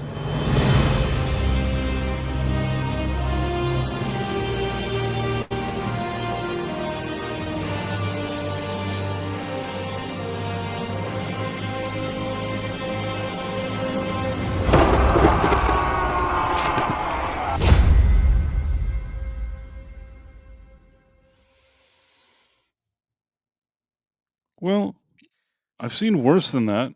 Yeah, so have I. Have you seen the new trailer for Starfleet Academy? Oh, that is so awful. That is Yeah. so awful. No, the Yeah. Pendragon Cycle is a long running series of books. I knew I had heard of it before. I went to go look it up. Started in 1987. And it's been he continued publishing books up until 1999 when he wrote sort of the last book in the series. And then there's another new book that's due out this year that is a prequel to his earlier series of books. So that's yeah, wrote those over from 87 to 99. And then yeah, another new Ian one is coming saying out Mega soon. Geek is saying Game of Thrones. Anyone? You Yeah, know what? it looks When I think of Rings of Power, that trailer looked better than Rings of Power. I don't know how much money they have to invest yeah, it did. or what they've done here, but it didn't look like a complete like cringe that they're taking a dump on you. I'm willing to give it a chance, and I'm not saying that just to be nice. If it was cringe, I would tell you, listen, this looks stupid. But it didn't look like the worst thing I'd seen. I don't know what like again, don't know what their budgets are like. It didn't look embarrassing, at least based on this trailer. I would genuinely watch it and give it a chance. Don't know if it'll be good, and if it wasn't, I'd say that it wasn't, but I would at least give it a chance. It's not like you watch the trailer and you feel like, you know, those kind of trailers you watch and you already know that it's DOA. Speaking of that, let's just see this Star Trek Oh God. Academy. We Oh, haven't watched it together. This is it's such an awful. so bad. I could barely get through this trailer. It is so bad. But let's look at I it. would commit to a whole season of that Pendragon show before I watch even a single episode of this dreck. I 100% agree. This is a show that Ugh. I can tell by the trailer is going to be an absolute disaster. There's 'Cause a like part of me that wants to watch this just so I can do the review on it, because I Yeah. understand that this is going to make Section 31, which I thought was the worst thing I'd ever seen Star Trek related. I think this one's going to beat that and make this worse. This is going to be worse. I guarantee you in the first episode, somebody will introduce themselves to someone else with their pronouns. I guarantee it. I'm sure of it. I'm sure of it. That's going to be the most mild thing that happens in the first episode. But let's look at it. The Starfleet Academy trailer starts now. Oh wait, let me. I want the regular speed here. What am I doing, Professor? How did I get here? They keep changing the buttons on you. Yeah, because we've got that new. There's that new interface. Man, is that embarrassing? This is like this is the. They shouldn't be able to call this Star Trek. This is such a disgrace. It's horrifying. It's so bad. It's so bad. And after, I mean, I know he had a contract and everything, but seriously, after what was just cancel the contract. Just pay. Yeah, give him a check. yeah. Tell him to get lost. Marla Sharondoff. It's filmed in Toronto. That doesn't Yeah. improve the situation. No. Oh, so awful looking. That was so awful. It's like I'm telling you, punishing. If I wasn't here doing this stream with you, I couldn't even get through that whole trailer. It was long. Every single shot that it showed confirmed that it's the worst thing I've ever seen. This is and also like it's a who is that Helen Hunt? She's awful. I mean, she's not a bad actress, but she's awful for this. That's what I'm saying. In this, like even in those clips, she's terrible. Listen, I think that both her and Paul Giamatti was also a good actor. This is the very definition of check collecting. Oh yeah, they don't know what this is. They don't care. Supposedly, Giamatti called up and begged to be in it because he loves Star Trek. He called up and begged to be put in a show, and then they were going to put him in like one episode, and he was like, "No, I want to be in the whole thing." So they made him like a returning villain. Maybe he liked what Star Trek used to be. I can't imagine that he really thought this was good. But what exactly, yeah, I'm sure he has memories of a Star Trek that is not the Star Trek that we have today. Reminds me of the time Bill Murray signed up to do Garfield, but he thought he was signing up for a different movie, apparently. Yeah. That's the rumor that I once heard. I think that the guy that they said wrote and directed Garfield, his name was like Ethan Cohen, and he thought it was Ethan Cohen of the Cohen brothers, and then it was just some other guy with a similar name. I don't know if that rumor is true, but I think he did say that one somewhere. If it is true, it's kind of hilarious. Yeah. Although it was Garfield, what did he expect was going to happen in that movie? Yeah, exactly. Holly Hunter, yeah, whatever. Yeah. Holly Hunter, it's fine. Holly Hunter, Helen Hunt. Who cares? This is like they've taken anything that's Star Trek related and just deleted it. There couldn't have been a more modern audience type of trailer than this, and it's pure embarrassing cringe. It's laughably terrible. bad. It is laughably, and I'm sorry. The I queer understand Klingon. I just, oh my god. this whole. Why is Tig Notaro here? I feel like Tig Notaro they put her on one of those other Star Trek shows She before. was in Discovery, yeah, and Yeah, I knew there was something. so was Tilly. Her I only character. watched I think the first 2 episodes of Discovery or episode or 2 and stopped, and I said, "This isn't Star Trek. I don't want to watch it anymore." So I have a vague memory. I don't know why I think that Tig Notaro was in there. I don't even know if she was in the episodes I was in. But in any case, I don't know why they're trying to make Tig Notaro a thing. I actually kind of do know why, but there's nothing particularly interesting about Tig Notaro to me personally. But I can only speak for myself, Professor. Looks like a dude. It's a strange situation for sure, Professor. In any case, Phantom Outsider. That's what Murray said, that he thought it was the Coen brothers, so he signed up as he wanted to work with them. No, the Coen brothers is not they them. That's the Wachowskis. Yeah. I think the Coen brothers are very much still the Coen brothers. It's the Wachowski brothers that have become the Wachowski sisters. I don't know what the politically correct thing is. You can explain it, Professor. In any case, yes, we had some people on Rumble. It's the Phobos, Birdhouse Blues, Sal the Hamster, Bingo Hazmat, Empress NM, Double R Star, Dude Bro Seth 420, Cheers, Pyromancer. Yeah. And then over on YouTube, we had Adam Gray join us this evening, Caleb Levine, DJ Play Nice, Davion Donaldson, who was a little late, but that's okay. We appreciate you being here, Davion Donaldson. Darth Maylock, E. Clay Thomason, Phobos, Jim Noxious, Jonathan Conroy, Keely Chow, who also had a membership anniversary. Glad to see that, Keely. Malachi D. Wildman, Mark D. with a C, Burr Rockstro, Pete Roble, Phantom Outsider, Raccoonius the Great, Samsung, Stephen Mack, The Tweaky Kid, Beady, Tim Hayes, Taka Dat Razar. Taka Dat Razar. I probably got that right. Tomahawk 511, Zunar J5, Marla Sharondoff, Michael Hassler, and I think I got everybody, but if we missed somebody, sorry. We're still glad you're here. Glad you joined us. Don't forget to give us a thumbs up, leave us a like. If you haven't, make sure you subscribe to the channel as well. Yeah. I knew you mixed up the Wachowskis and Coens. It is a late hour, though. It could happen. Yeah, it happens. It happens. And Stephen Max. I mixed up Holly Hunt and Helen Hunter. It's fine. Well, you were close enough. I just mixed it up again.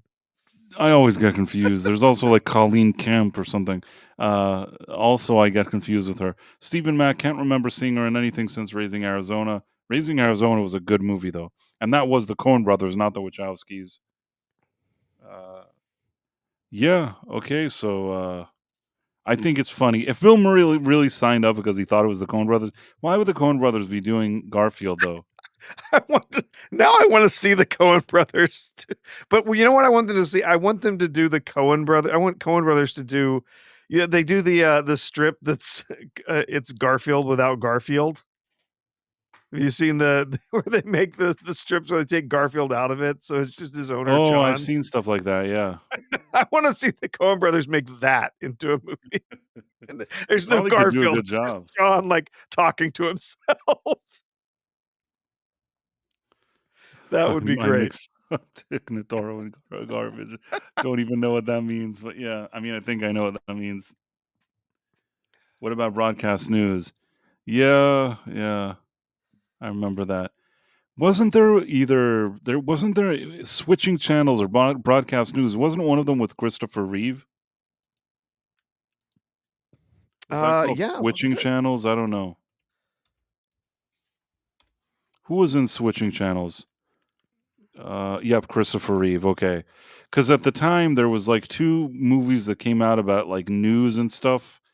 One was called, I think, Switching Channels, and it had Christopher Reeve, and then the other one was called Broadcast Snooze.